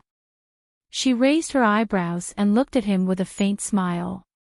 Other than him, everyone here had been killed by her. Only this lecherous heretic cultivator hadn't noticed. Suddenly, she realized that it wasn't difficult to get rid of these lecherous bastards. She didn't know if they were too confident or if they were really blinded by lust. Where are those two women? Why haven't they come out? The male cultivator walked closer and stared at Fengzhou with excitement. Hearing this, she curled her lips and said meaningfully, They can't get up and are lying inside. Ha ha ha, I really couldn't tell that you were so. Before he could finish his laughter, his eyes widened. He let out a muffled groan. He stared in shock and disbelief at the red-robed young man who had suddenly appeared in front of him. The pain in his chest, the stiffness in his body, and the blockage in his throat made him realize that this was not an illusion. This young man had really appeared in front of him in an instant and dealt him a fatal blow. You should go in and keep them company too. Fengzhou turned around and pushed the stiff body inside. The moment the dagger was pulled out, fresh blood spurted out. The male cultivator unwillingly took his last breath. Even in death, his eyes were still wide open in disbelief. He was in the late stage of foundation establishment while Fengzhou was only in the early stage of foundation establishment. Everyone here thought that Fengzhou was only in the early stage of foundation establishment. Who would have thought that she was already in the middle stage of golden core? It was really too easy for a middle stage golden core cultivator to kill a foundation establishment cultivator. In terms of speed, a foundation establishment cultivator would never be faster than a golden core cultivator. Fengzhou closed the door to cover the smell of blood in the room. She walked out and looked at the wisps of smoke drifting in the wind. She curled her lips and walked out. Fengzhou. Song Ming walked over with large strides. After looking around, he said to her, There are too many people guarding the main door. I found a small path to leave this place. Hearing this, she threw the key to him. Go save the people in the iron cages and bring them to the small path. Let them leave first. Okay. Taking the key, he quickly opened the cages and rescued the people inside. Then, he led them to the small path. We're back. Not far away, Duan Ye's Ning Lang rushed over and said to Fengzhou, We lit up the smoke at the few windy areas. We also killed the evil cultivators we met on the way. There's no one left in this area. Let's go to the main hall. As she spoke, she looked deeply at the two of them. Are you guys ready? Those people won't show any mercy to you. If you're not careful, you'll die.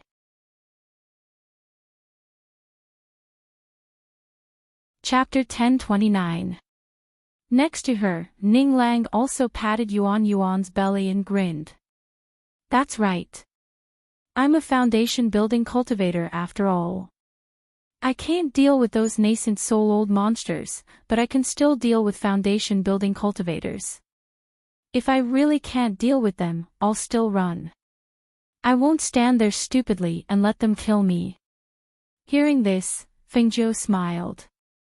All right. Come with me. As she spoke, she walked towards the main hall with them. The people on the other side were still unaware that the people in this area had been rescued. When Fengzhou and the other two came to the front, the people who saw them asked in confusion, Why are you here? What about the two people who led you here? They said they had something to do and told us to walk around on our own. Fengzhou smiled and moved her hand slightly. In the next moment, Duan Yi and Ning Lang, who were next to her, instantly rushed out. Their long swords, which were suffused with cold light, attacked those evil cultivators at a speed that was too fast for the ears to cover. Sword shadows rose and saber lights appeared, overflowing with killing intent. The surrounding people were shocked. Then, they shouted angrily, How dare you! When more than 10 cultivators surrounded and attacked the three of them, Duan Yi shouted in a low voice, Flaming Lion. At his command, the Flaming Lion, which was a sacred beast, rushed out from his spiritual beast space and pounced on those evil cultivators while stepping on flames. Fengzhou, leave these people to us. As Duanyi spoke, he swung his sword and chopped off the head of an evil cultivator at the same time. Blood splattered, and his ruthlessness was fully displayed at this moment. Fengzhou glanced at the two of them and nodded. There are too many people. You two just have to hold on and wait for the medicine to take effect. As she walked forward, she also helped them deal with some of the cultivators. The commotion here alarmed the people above, especially the three nascent soul cultivators on the main peak. Such a big massacre and the smell of blood spread, causing the three of them to be shocked and furious. What's going on? Who dares to cause trouble in our joyous union sect? A disciple outside hurriedly came in and reported, it's Fengzhou and the others. They released all the people we captured and killed all our disciples in the area where the cultivation furnaces were kept. 3 Foundation establishment cultivators died in succession. Hearing this, the 3 of them were shocked. How is that possible?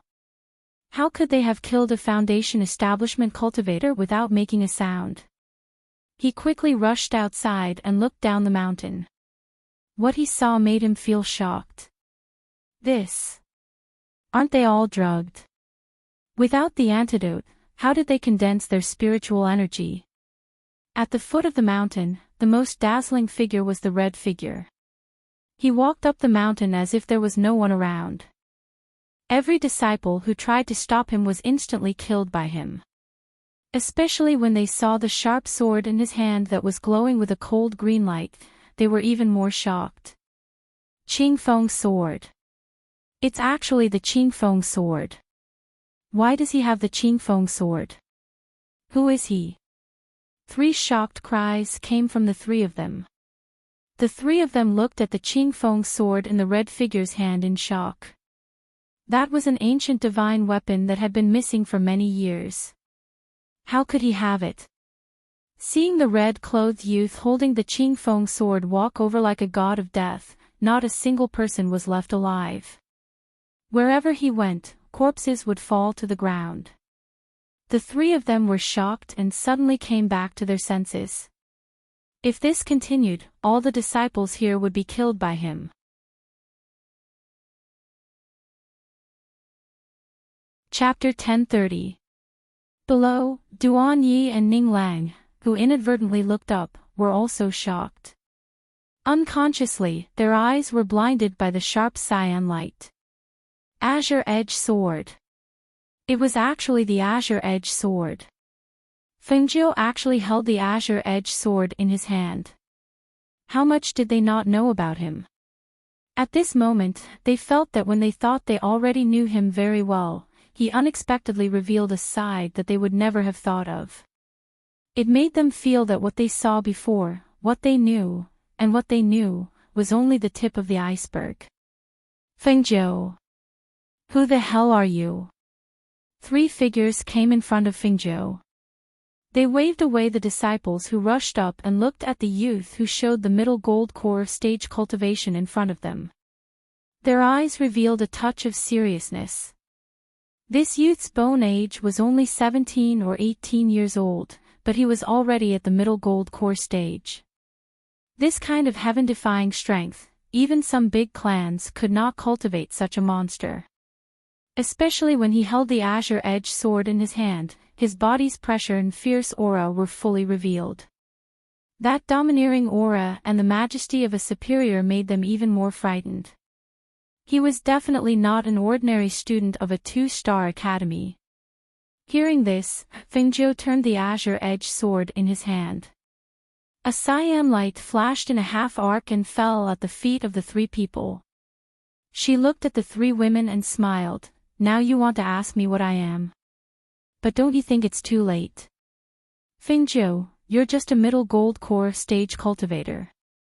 Do you think you can be a match for us nascent soul stage cultivators? One of the women snorted coldly. Accompanied by her cold snort, a nascent soul stage pressure also attacked Fengzhou.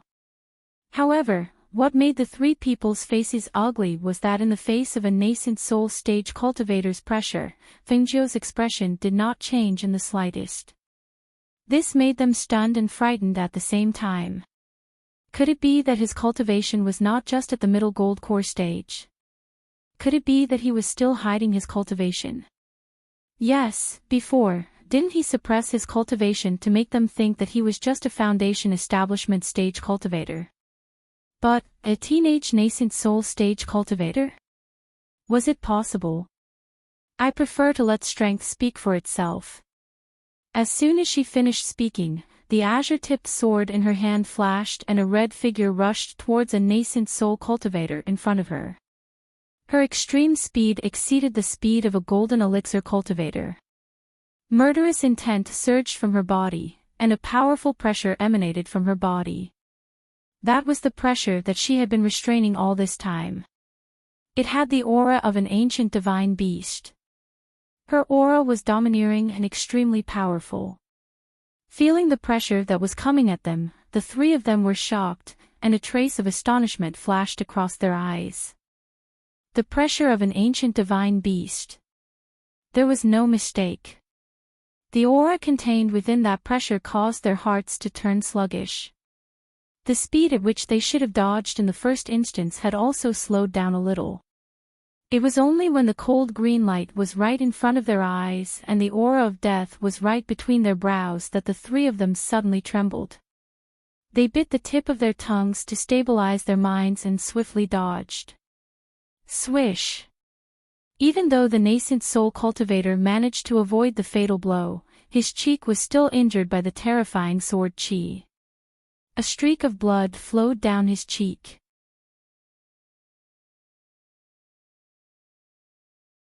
Chapter 1031. Just as they retreated, the longsword attacked again. They only saw a green light flash in front of their eyes, and a cold sword chi burst forth. They were injured by the sword chi, and felt a cold light penetrate into their bones, causing pain to spread throughout their bodies. Hiss! Damned Fengjiu! Under Fengjiu's ancient pressure, the three of them couldn't even get close to him. After a few exchanges, they were injured by his sword chi. Just as the three of them were feeling humiliated, they saw smoke rising from the mountain. When they saw the smoke spread, their killing intent soared. You dare to destroy our efforts? I'll kill you! The mid-nascent soul stage cultivator released her full power and a blood-red longsword appeared in her hand. In the next moment, she flew forward and the longsword in her hand gathered spiritual power in the air and slashed towards Fengjiu with a destructive force. The pressure of the middle Yuanying stage burst out, and his strength soared. Suddenly, a waterfall of airflow was formed, and it contended with Fengjiu's pressure. Wind, sand, and dust suddenly rolled up from the ground, and the whistling pressure formed a stormy wave, turning into two dragons that collided in the air. The red-robed Fengjiu and the scantily clad nascent soul female cultivator fought from the ground to the air. A powerful pressure spread from the air and spread over 100 meters. Even the people fighting at the foot of the mountain felt their blood boil under this pressure and quickly retreated, unable to continue fighting. Under the pressure of the battle, the Joyous Union sect disciples who inhaled the smoke seemed to have lost all their strength and fell to the ground, unable to continue fighting. Seeing this, Duan Yi and Ning Lang worked together to take their lives while the effects of the medicine were taking effect. Halfway up the mountain, the two early nascent soul stage cultivators saw the battle in mid-air, and when they saw what was happening below, they couldn't help but gasp in shock. How could this be? They had just established their sect not long ago and had nurtured disciples for many years, but now, they were either destroyed or killed. You all deserve to die. The two nascent soul cultivators roared angrily. They could not interfere in the battle in the air, so they would kill the two people below first. Monstrous killing intent surged as two figures flashed out towards Duan Yi and Ning Lang who were at the foot of the mountain. Ning Lang was following Duan Yi and harvesting the lives of those evil cultivators. As the next successor of an aristocratic family, the training and cultivation they received was different from ordinary people. It was not their first time killing people, especially when they were killing evil cultivators. They would not hesitate to kill them. However, at this moment, they suddenly felt a chill on their backs. Their survival instincts made them feel the danger of death. They quickly turned around to look. What they saw shocked Ning Lang so much that he screamed. "Ah! Not good! Duan Yi, run! Those two old witches are here." Ning Lang could not be bothered to take the life of the sorcerer on the ground. He pulled Duan Yi up and ran in a panic. The two of them together could not defeat a nascent soul stage witch. If they did not run, they would only be killed. Duan Yi turned around and saw the two nascent soul stage old witches rushing over from the middle of the mountain. Their eyes were cold and murderous. Before he could react, he was pulled away by Ning Lang. The speed of their escape almost caused him to fall to the ground unknowingly.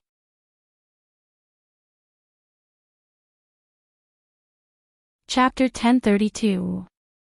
Angry voices mixed with monstrous killing intent spread through the air. Under the influence of the nascent soul stage aura, their voices rumbled like thunder, shaking the air and causing the airflow to fluctuate. Duan Yi was being pulled as he ran.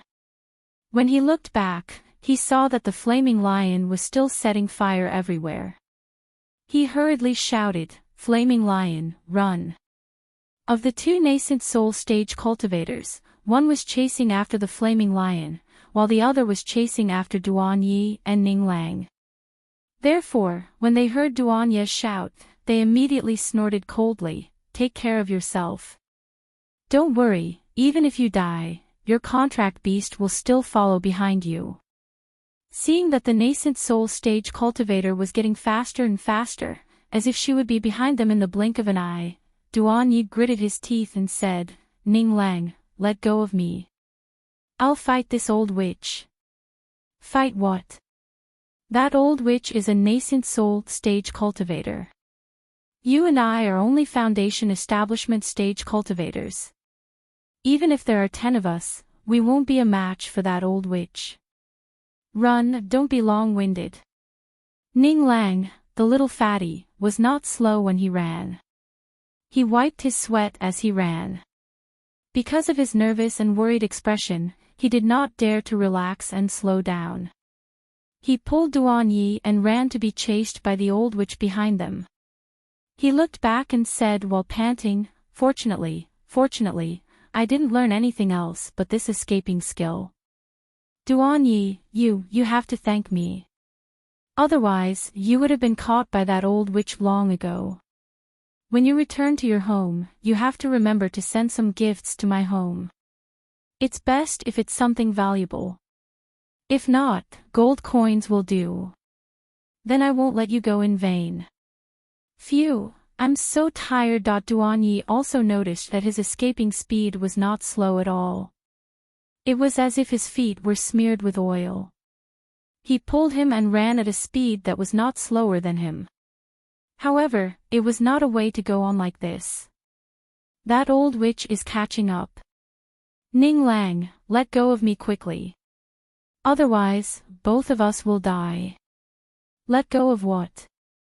Am I such a disloyal person? He turned back and scolded, but when he saw the old witch 5 meters away, he was so frightened that he cried out involuntarily, "Ah!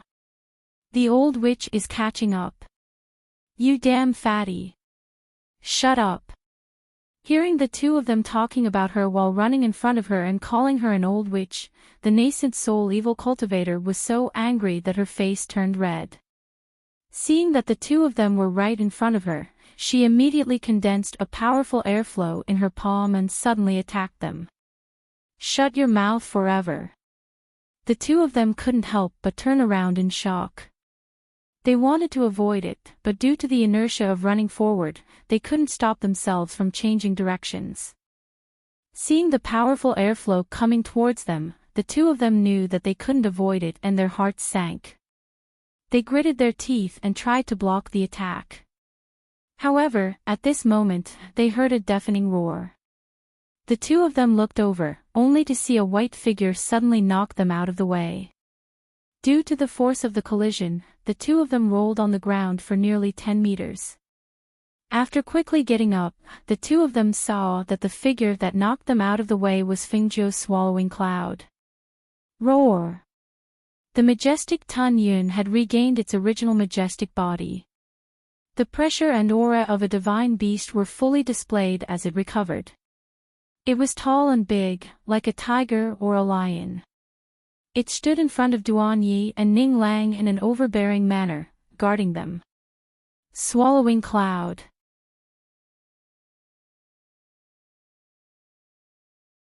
Chapter 1033. When they were captured, they did not see the devouring cloud and thought that it was left in the forest. They did not expect that it would find them and even save them. This was really a surprise for them. Divine Beast. The nascent soul stage old witch narrowed her eyes as a glint flashed across her eyes. She stared at the majestic cloud swallowing beast in front of her and said, "This shouldn't be your divine beast, right? Is it Fingzhou's?"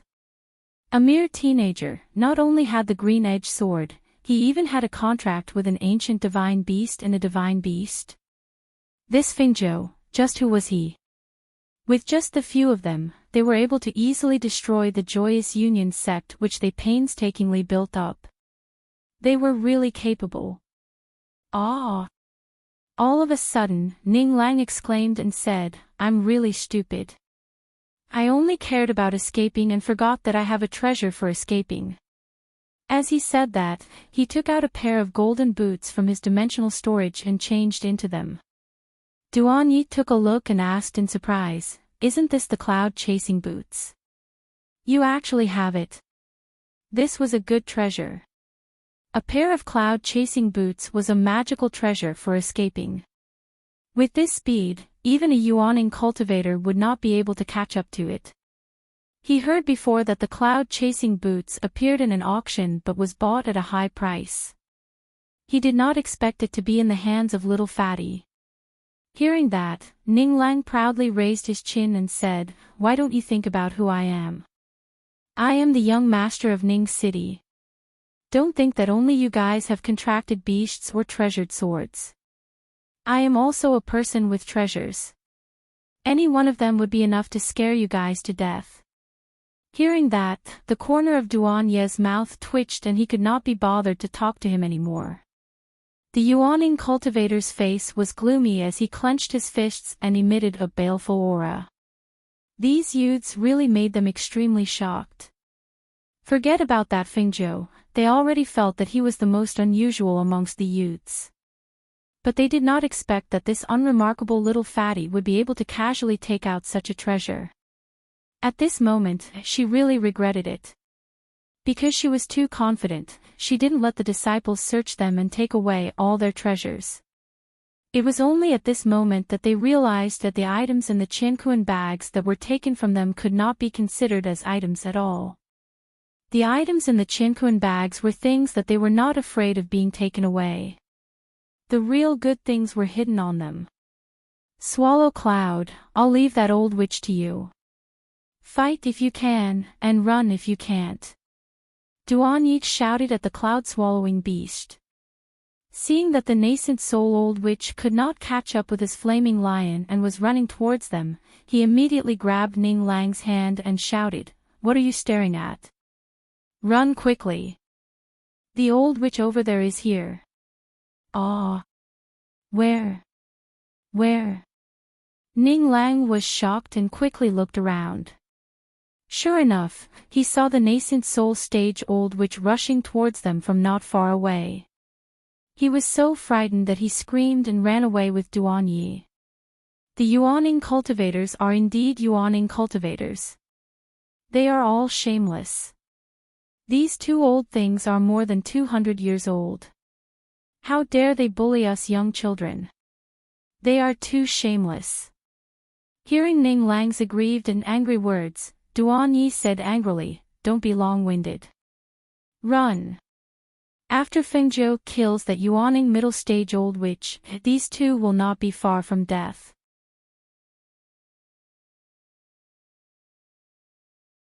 Chapter 1034.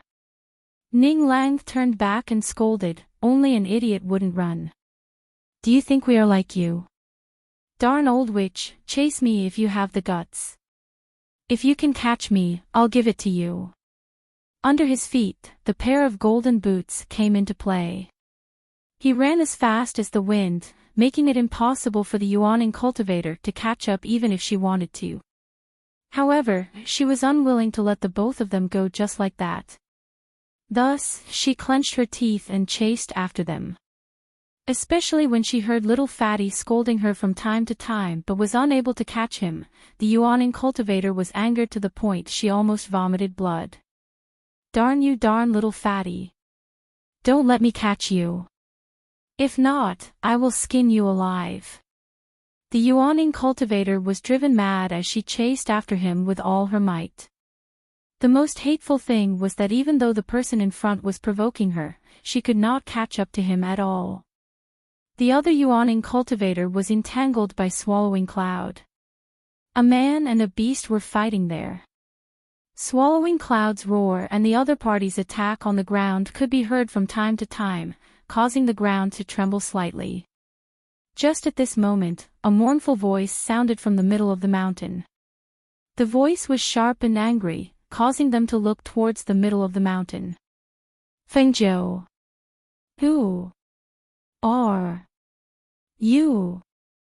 The middle yawning cultivator's dantian was pierced by Fengzhou's green-edged sword.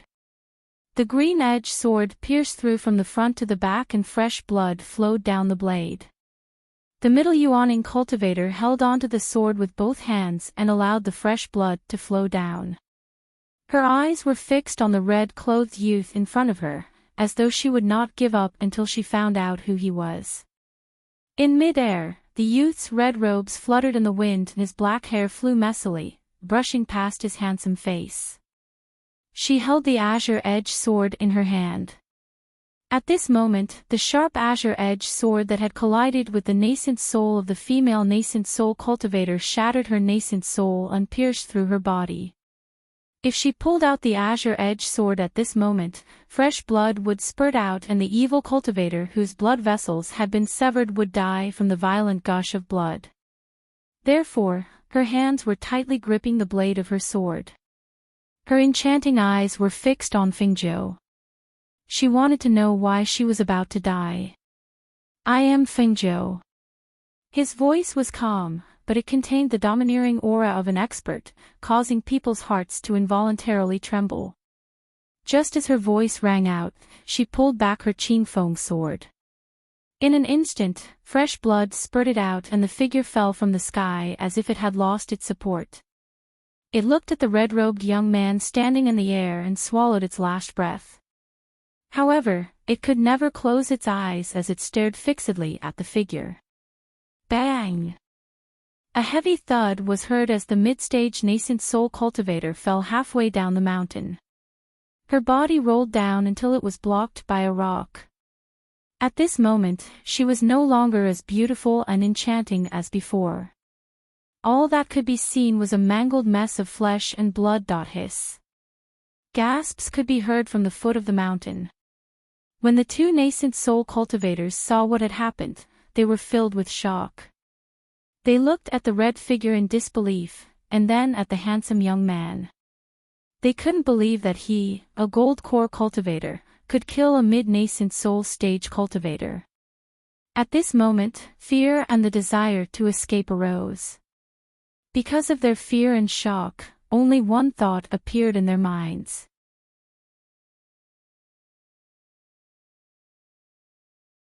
Chapter 1035. With that thought in mind, they almost wanted to escape without thinking. The situation was already over. If they didn't escape now, when would they? Fengzhou, who was halfway up the mountain, saw that the two of them were escaping in two different directions. His eyes turned cold and as he flew up, he untied the red armillary sash from his waist and attacked one of the nascent soul cultivators. Bind! With a clear shout, the 7-foot-long red armillary sash flew out as if it had a mind of its own. It flew out from halfway up the mountain and headed straight for the nascent soul cultivator. Within a few breaths, it was behind the nascent soul cultivator. The red armillary sash shot out and wrapped around the cultivator's body at lightning speed, binding her tightly. Ah! The nascent soul cultivator didn't expect that she would be bound by a red sash in a moment of panic. She immediately struggled to break free, but the more she struggled, the tighter the red sash around her body became. The red silk was like a huge snake that was tightly wrapped around her body. It was so tight that she couldn't even breathe. Furthermore, the red silk was still tightening around her body. She couldn't even muster the slightest bit of strength, let alone struggle to break free from the red silk. Right at this moment, a sharp arrow suddenly pierced through the air. The tip of the arrow was imbued with a powerful aura, and it pierced into the female nascent soul cultivator's glabella with devastating force.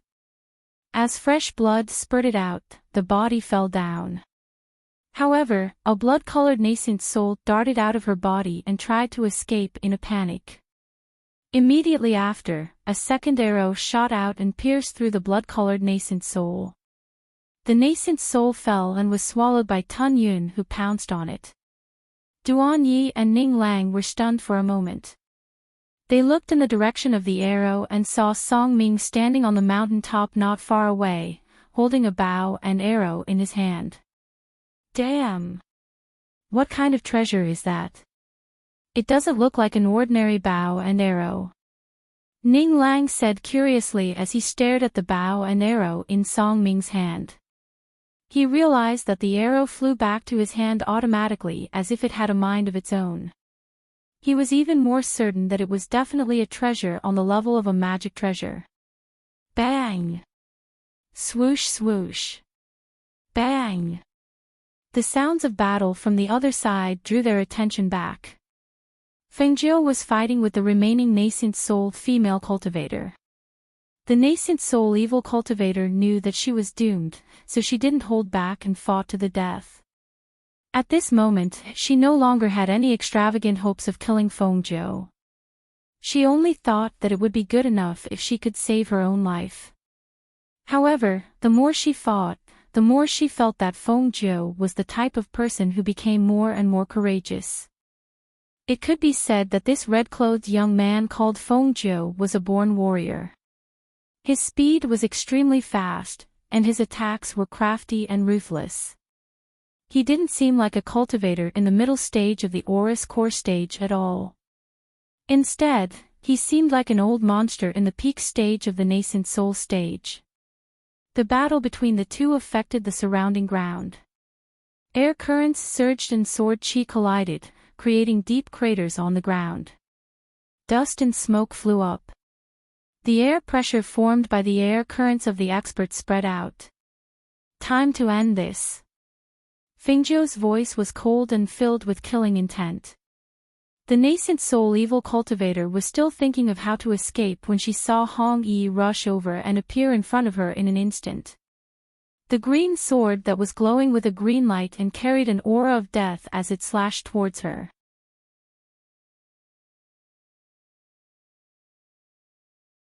Chapter 1036. Ah! A blood-curdling scream pierced through the sky, piercing through the clouds and reverberating throughout the entire sky. Blood splattered in mid-air, like splashing ink, and a rain of blood fell from mid-air. Following the death of the last nascent soul evil cultivator, the air currents and pressure in the air dissipated, and everything returned to normal. In mid-air, the red figure stood in the wind with a green sword in his hand. His robes fluttered in the wind, and his black hair danced in the wind. The evil aura and the aura of a ruler were undoubtedly revealed at this moment. Fengjiu stared down, and his gaze fell on the three people. Then, in a flash, he withdrew the red armillary sash and green-edged sword, and rushed down to the three people below. Fengjiu! You're too powerful. Ning Lang looked at him with admiration. He was clearly the same age as them, but his combat ability was so strong. He was really much stronger than him. Of course, don't you know who I am? She imitated him from before, clasped her hands behind her back, and raised her chin, looking very pleased with herself. Ha ha ha ha, of course I know. You're Fingzhou and the ghost doctor. However, people outside only say that you're good at refining pills and medicine, but they don't know that you're so good at fighting too. Ning Lang laughed loudly, and the eyes on his chubby face narrowed into a line. As if he thought of something, he slapped his thigh and shouted. "Ah! I have to go and harvest their treasures. See if there's any treasure here." As soon as he said that, he quickly ran off. Fengzhou shook his head and smiled. He looked at Song Ming and asked, "Did you bring those people out?" Don't worry. I brought them out of that small path and sent them safely away before coming back. They're all people from the nearby area. Once they're out of here, they can go home." Song Ming grinned, revealing a happy smile. This was the first time he had done something so big, destroying an evil sect. Just thinking about it made him excited. "You're not injured, right?" Fengzhou sized up the two of them. Seeing that other than some small wounds on their bodies, there were no major injuries, he was relieved. "No, these small injuries are not a big deal," the two of them said. "That's good. Since the fire is already burning here, let's first plunder all the treasures here and then burn down this mountain." As she spoke, she worked together with them to loot the Qinkuan pouches on the evil cultivators, as well as their valuables and the storage of their sects. In the evening, when they walked out of the mountain, the flaming lion had already returned to Duanye's space. Tun Yun had also shrunk back into his mini-pet. The mountain behind them was still burning, forming a contrast with the sunset. It was like a cloud of fire burning on the horizon. They found a place to change out of their blood-stained clothes and rushed to the nearest town before the sky turned completely dark. 4 hours later, when the sky had already darkened, the four of them finally arrived at a nearby town. The few of them walked on the main street and looked around. Fingzhou looked at the roadside stalls and some local snacks. Duanyi looked at the nearby inns, which were better. Ning Lang looked at the businesses here and Song Ming looked at the red light streets with a face full of surprise. Although this town isn't big, it looks like there's quite a lot here.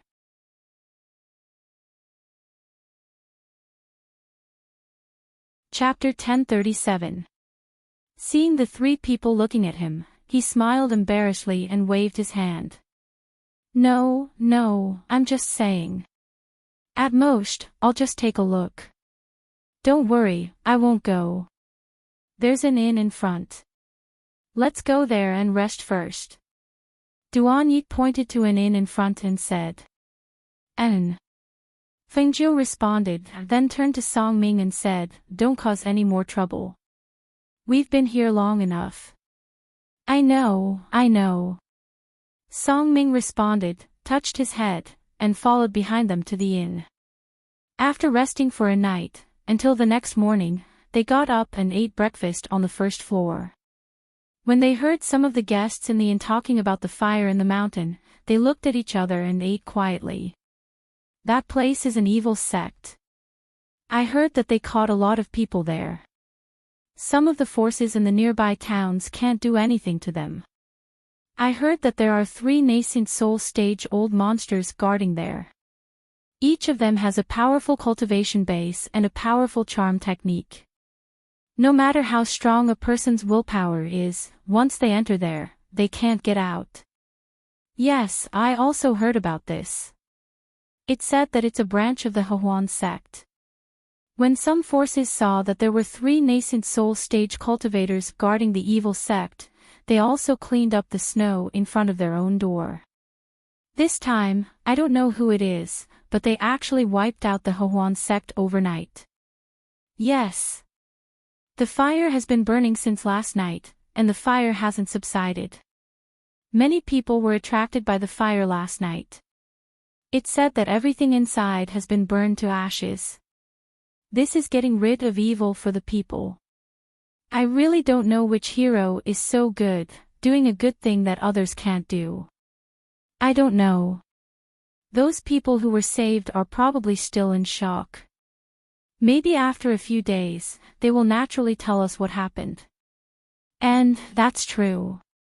All in all, it must be a righteous cultivator. That's for sure. Hearing their words, except for Fingzhou, the other three were secretly happy. Although they were happy in their hearts, they still didn't show it on their faces. However, the corners of their lips raised while eating revealed their happy mood.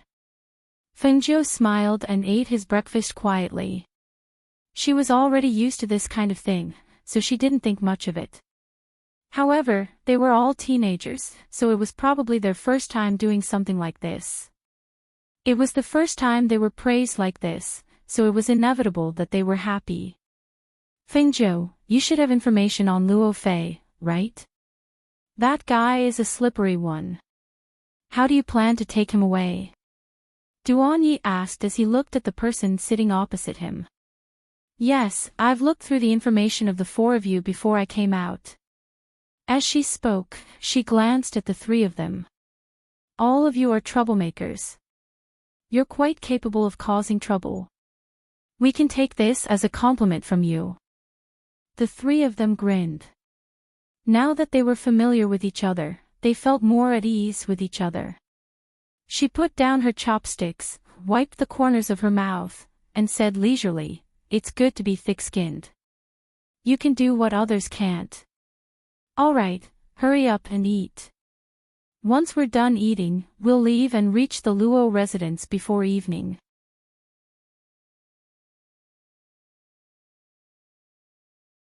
Chapter 1038. But at this time, these few people did not know that Luo Fei, who was the most scheming, had already received the news, and knew that the Two-Star Academy had sent a mentor to teach the four of them. Moreover, after receiving the news, he had sent people out to inquire about it, and after learning that Ning Lang and Song Ming had already been subdued and taken away, he had already started making plans in his heart. What mentor? A student from a 6-star academy wants to be my, Luo Fei's, mentor. Only those three idiots would be fooled. I guess they don't even know that the person called Fengzhou is a student from a 6-star academy. Sitting in front of the table, he tapped his fingers on the table, making a knocking sound. His eyes were rolling, he was already thinking about how to greet this mentor. "Young master." The voice of a guard came from outside. "Come in." Luo Fei called out, looking at the guard who came in. He asked, "What's the matter?" "Those people are already coming to our city. It is estimated that they will enter the city in the evening. What to do next, please instruct me, young master," the guard respectfully said.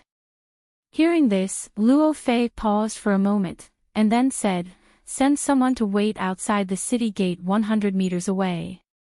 When you see them arrive, immediately come back and report to me." "Young master, I will bring people to pick them up." The guard was stunned. He looked up at him and saw that his face was smiling like a fox with bad intentions. He quickly bowed his head and said, "Yes." Then, he quickly left. After the guard left, Luo Fei walked around the room, thinking for a moment. He went outside and asked, "Where is my father?" "Master and madam are playing chess in the courtyard." The servant outside replied. "Playing chess." He touched his chin, his eyes turned, and stepped outside. Arriving at his parents' courtyard, he saw the two of them drinking tea and playing chess under a tree in the courtyard. He smiled and trotted forward. "Father, mother, so you are here." "Fei, why are you looking for us?" the beautiful woman asked, looking at her son with a doting gaze. The couple only had one child. They had loved him since he was a child, but because they had spoiled him too much, when the child grew up, it was indeed a headache for them. The middle-aged man looked up from the chessboard, glanced at his son, then looked at the chessboard and said, "For them to come looking for you and me, it is definitely not a good thing. Speak. Did he cause some trouble outside again? You want your old man to help you finish the job? Father, your son is not a troublemaker. Why would I cause trouble all the time?" He walked forward with an innocent and harmless smile and affectionately held his mother's hand, saying, "Mother, I came here to tell you that since you have nothing to do at home, you don't know how to soak in the hot springs. I've asked someone to book the entire Yuming Mountain Villa. Why don't you go there and stay for 10 days or half a month before you come back and relax?" "Oh. Are you trying to kick me and my mother out?" Family head Luo snorted and his face darkened. He looked at his son who was holding his wife's arm and asked, "What do you want to do by sending us out?" Madame Luo also patted her son's hand and lightly tapped his forehead, asking with a smile, "Fei, what are you trying to do? If you don't tell father and mother clearly, father and mother won't let you have your way."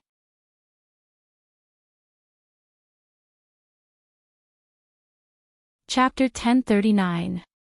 Hearing this, the husband and wife were startled for a moment, then their faces lit up with surprise. "Oh? You have friends coming. Where are they from? Why haven't we heard you mention them?" As far as they knew, their son didn't seem to have made many friends, and he had never mentioned any friends in front of them. Friends like these who came to the house were even rarer. Therefore, when they heard this, they couldn't help but be pleasantly surprised. So their son still had friends. Seeing his parents' expressions, the corner of Luo Fei's mouth twitched. Suddenly, he felt that it wasn't good to say this. If the two of them were in the mood and decided to stay to greet his friends, then... Madame Luo looked at him disapprovingly and said, "You child, how can you ask your parents to go out when your friends are coming? What will the guests think? Moreover, you're just a child. How can you know how to greet guests? Let us stay at home and help you look after them.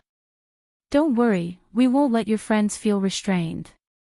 Patriarch Luo also nodded and said, "That's right, that's right.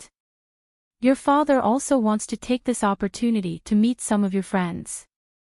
I believe that they must be very outstanding if they can make friends with you. We can't neglect them."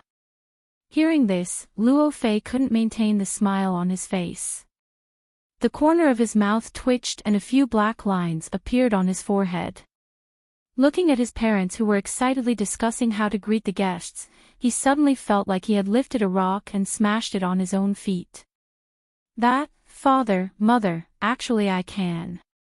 Without waiting for him to finish, Luo family head glared at him and lectured, What can you? You little brat. How many abilities do you have that I don't know? I let you play tricks and you can do it. Let you greet the guests. Can you do it? I can do it. Why couldn't he do it? Moreover, he had originally planned to play tricks. It was because it was inconvenient with his parents around that he thought of a way to coax them out. Who knew that they wouldn't fall for his trick and actually said that they would stay to greet the guests?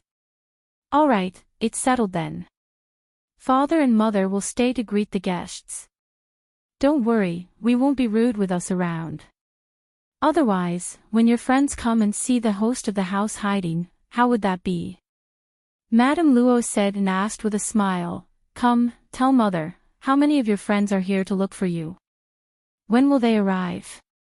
I'll get someone to prepare it. Seeing his son's embarrassed and disdainful face, the hot-tempered patriarch Luo directly kicked him and scolded him, You don't know how lucky you are. Others can't even wait for their parents to greet the guests for you, but you actually disdain them. I didn't.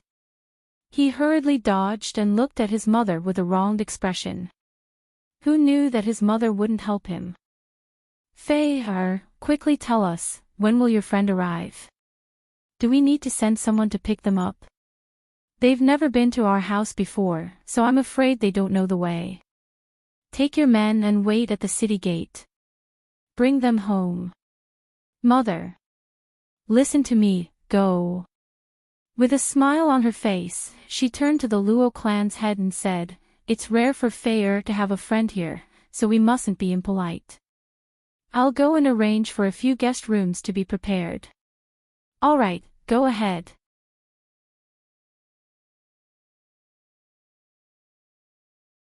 Chapter 1040. Luo Fei's mouth twitched, but he could only sigh helplessly. Towards his father and mother, he really could only comply. So, he told them that the person might arrive in the evening, and went back first, intending to go back and think of a way. Here, the Luo clan's master and madam were happy, knowing that the guest would come in the evening. They were busy preparing for the banquet. In fact, it was precisely because they knew that their son had few friends, so when they heard that a friend was coming, they were so excited and happy. The influence of making friends was great. If you make good friends, you can learn good things. If you make bad friends, you will also learn bad things. Therefore, they were hoping that this time when a friend came home, they would be able to check him out and see what kind of friends he made. If there were some friends with bad behavior, extreme personalities, and bad character, as parents, they would naturally cut off such friends for their children. If the other party was polite and upright, they would naturally let their children interact more with them and learn from their good points.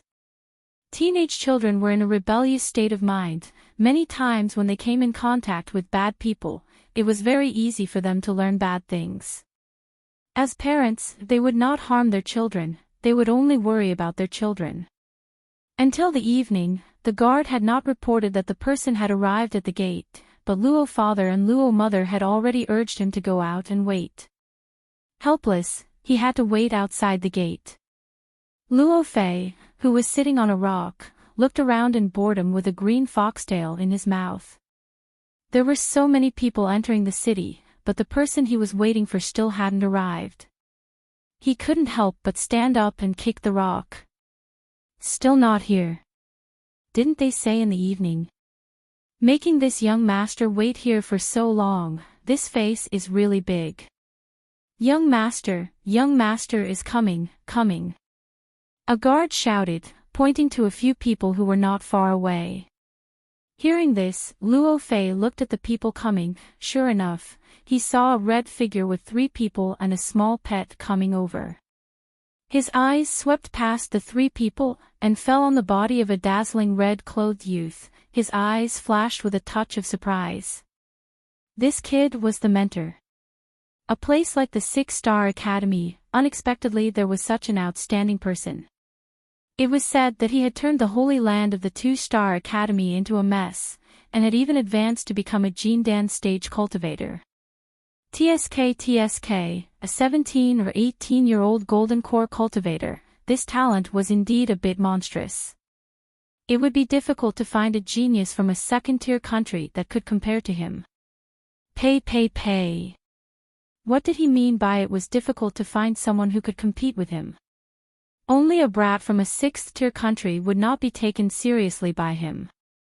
With a thought, he immediately grinned and greeted them with a joyful smile. When Duan Yi and the other 2 saw the youth walking over, all of them had a wisp of surprise. Wasn't that Luo Fei? How did he know they were coming? He was actually waiting for them here. Fengjiu glanced at Luo Fei instead, and a wisp of a dim light flashed through her eyes, yet she didn't reveal any surprise on her face. Compared to Duan Ye's group of 3, she knew that someone was watching them all along the way, and she was originally wondering who it was. However, looking at the current situation, it should be the little fox, Luo Fei.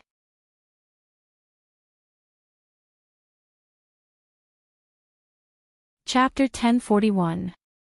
Seeing this, Duan Yi and the others were slightly surprised and opened their mouths in astonishment. Instructor Feng. He knew that Fengjiu was an instructor? This Luo Fei actually knew about the news from the academy. He even knew that Fengjiu would be coming here. Fengjiu smiled as he looked at the enthusiastic young man walking towards him. You're very well informed. He, of course. I have nothing to do at home all day, so I like to ask around for news. Coincidentally, I have someone at the academy who passed the news to me. Only then did I know that Instructor Feng would be coming. Thus, I've been waiting here for 3 days and 3 nights. Finally, you're here." Hearing his casual words, not only were Duan Yi and the others speechless, even Fengzhou's mouth twitched. Looking at the enthusiastic young man in front of him, he didn't know what to say. "Instructor Feng, I've asked someone to prepare a sedan chair. Please get on." He turned slightly and shouted at the people behind him, "What are you standing there for? Hurry up and bring the sedan chair over." 4 guards carried the sedan chair over. It was a simple sedan chair for 1 person and was not very eye-catching. Fengzhou glanced at the sedan chair and said, "There's no need. I'll just walk in and see the scenery of the city." "How can that be? You're an instructor, I can't neglect you. Don't be so courteous with me. Just treat this place like your own home. Please." "I say, Luo Fei, aren't you being too mean? Since you're here to pick us up, you should have called for more sedan chairs. How can you only bring Fengzhou? This is too much of a difference in treatment." Ning Lang said unhappily, glaring at him. He felt that he was being too mean. Hee, of course you can't compare yourself to an instructor. Students should act like students and respect their teachers. Don't you know that? I'm respecting my teachers. Actually, it's not far. After entering the city, we'll be there after a short walk. My house is very close." He grinned and invited Fengzhou to get on the sedan chair. Seeing this, Fengzhou curled her lips and stepped forward. The guards carrying the sedan lifted the curtain and lowered the door to let her in. She glanced at the palanquin, then bent down slightly and walked in, sitting in the palanquin. Duan Yi and Song Ming looked at each other and didn't say anything. Seeing the palanquin lift up and head towards the city, they followed behind it. However, after taking a few steps, they were stopped by Luo Fei. "Hey, I say, how did you guys get together with him?" He crossed his arms and looked at the 3 of them, saying, "If my information is correct, this brat surnamed Feng is only a student of a 6th grade academy, and went to participate in that ranking competition between the academies. How did you guys get abducted by him?" It was one thing to kidnap one, but all 3 of them were kidnapped at the same time. "Are you guys alright?" Hearing this, the 3 of them looked at each other and couldn't help but reveal a smile that outsiders couldn't understand. Looking at the dissatisfied Luo Fei in front of him, Song Ming smiled and said, "Weren't you calling Teacher Feng just now? How did you become that brat surnamed Feng the moment you turned around? Since you're so well informed, how come you don't know why we're following him?" Seeing the strange smiles on the 3 of them, Luo Fei was puzzled and asked, "Weren't we abducted by him? Is there something that I don't know?"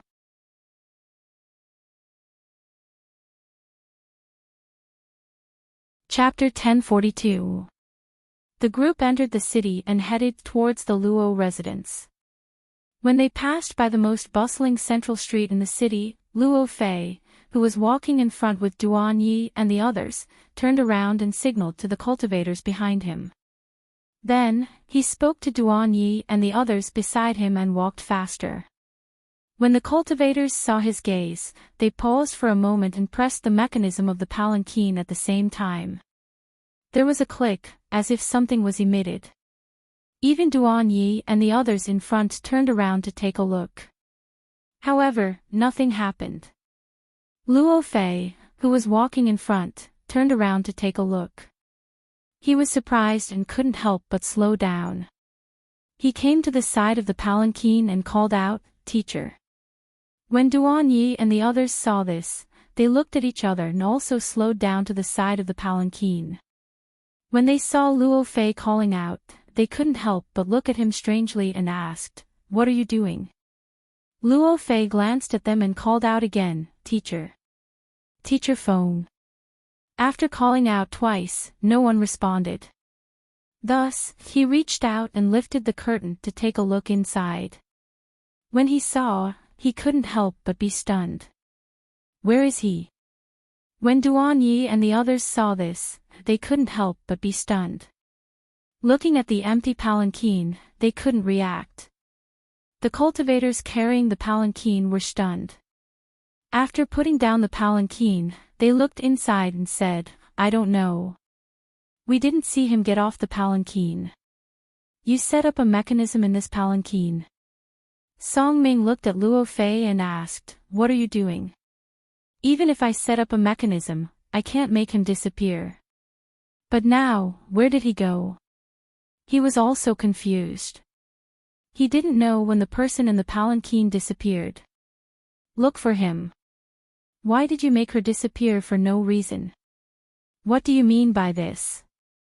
Song Ming pushed him and said angrily, hurry up and find him for us.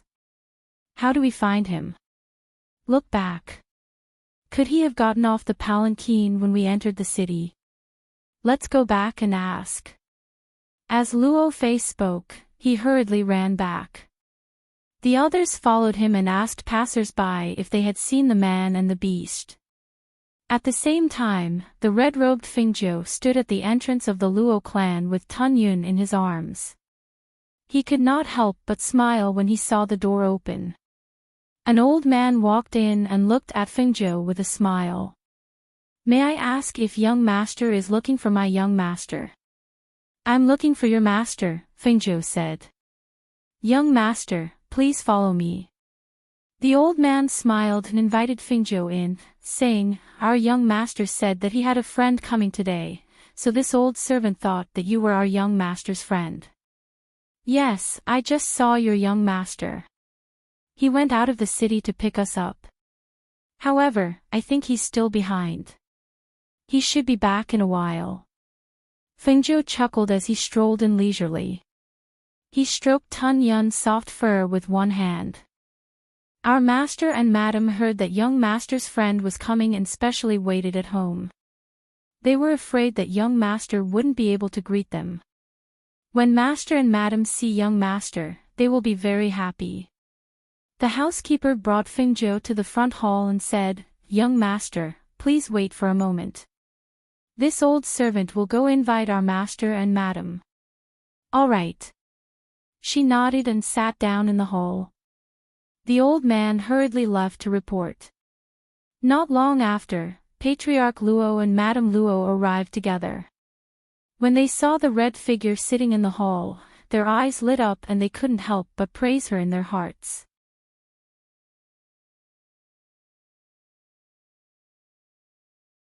Chapter 1043. While the two people were sizing up Fingzhou, Fingzhou also looked back at the two people, and when the two people came in, she also stood up and slightly nodded to the two people.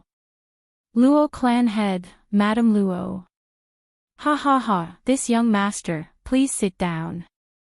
The more Luo clan head looked at him, the more satisfied he was, thinking that his son's friend was really outstanding, compared to his son, he did not know how many times.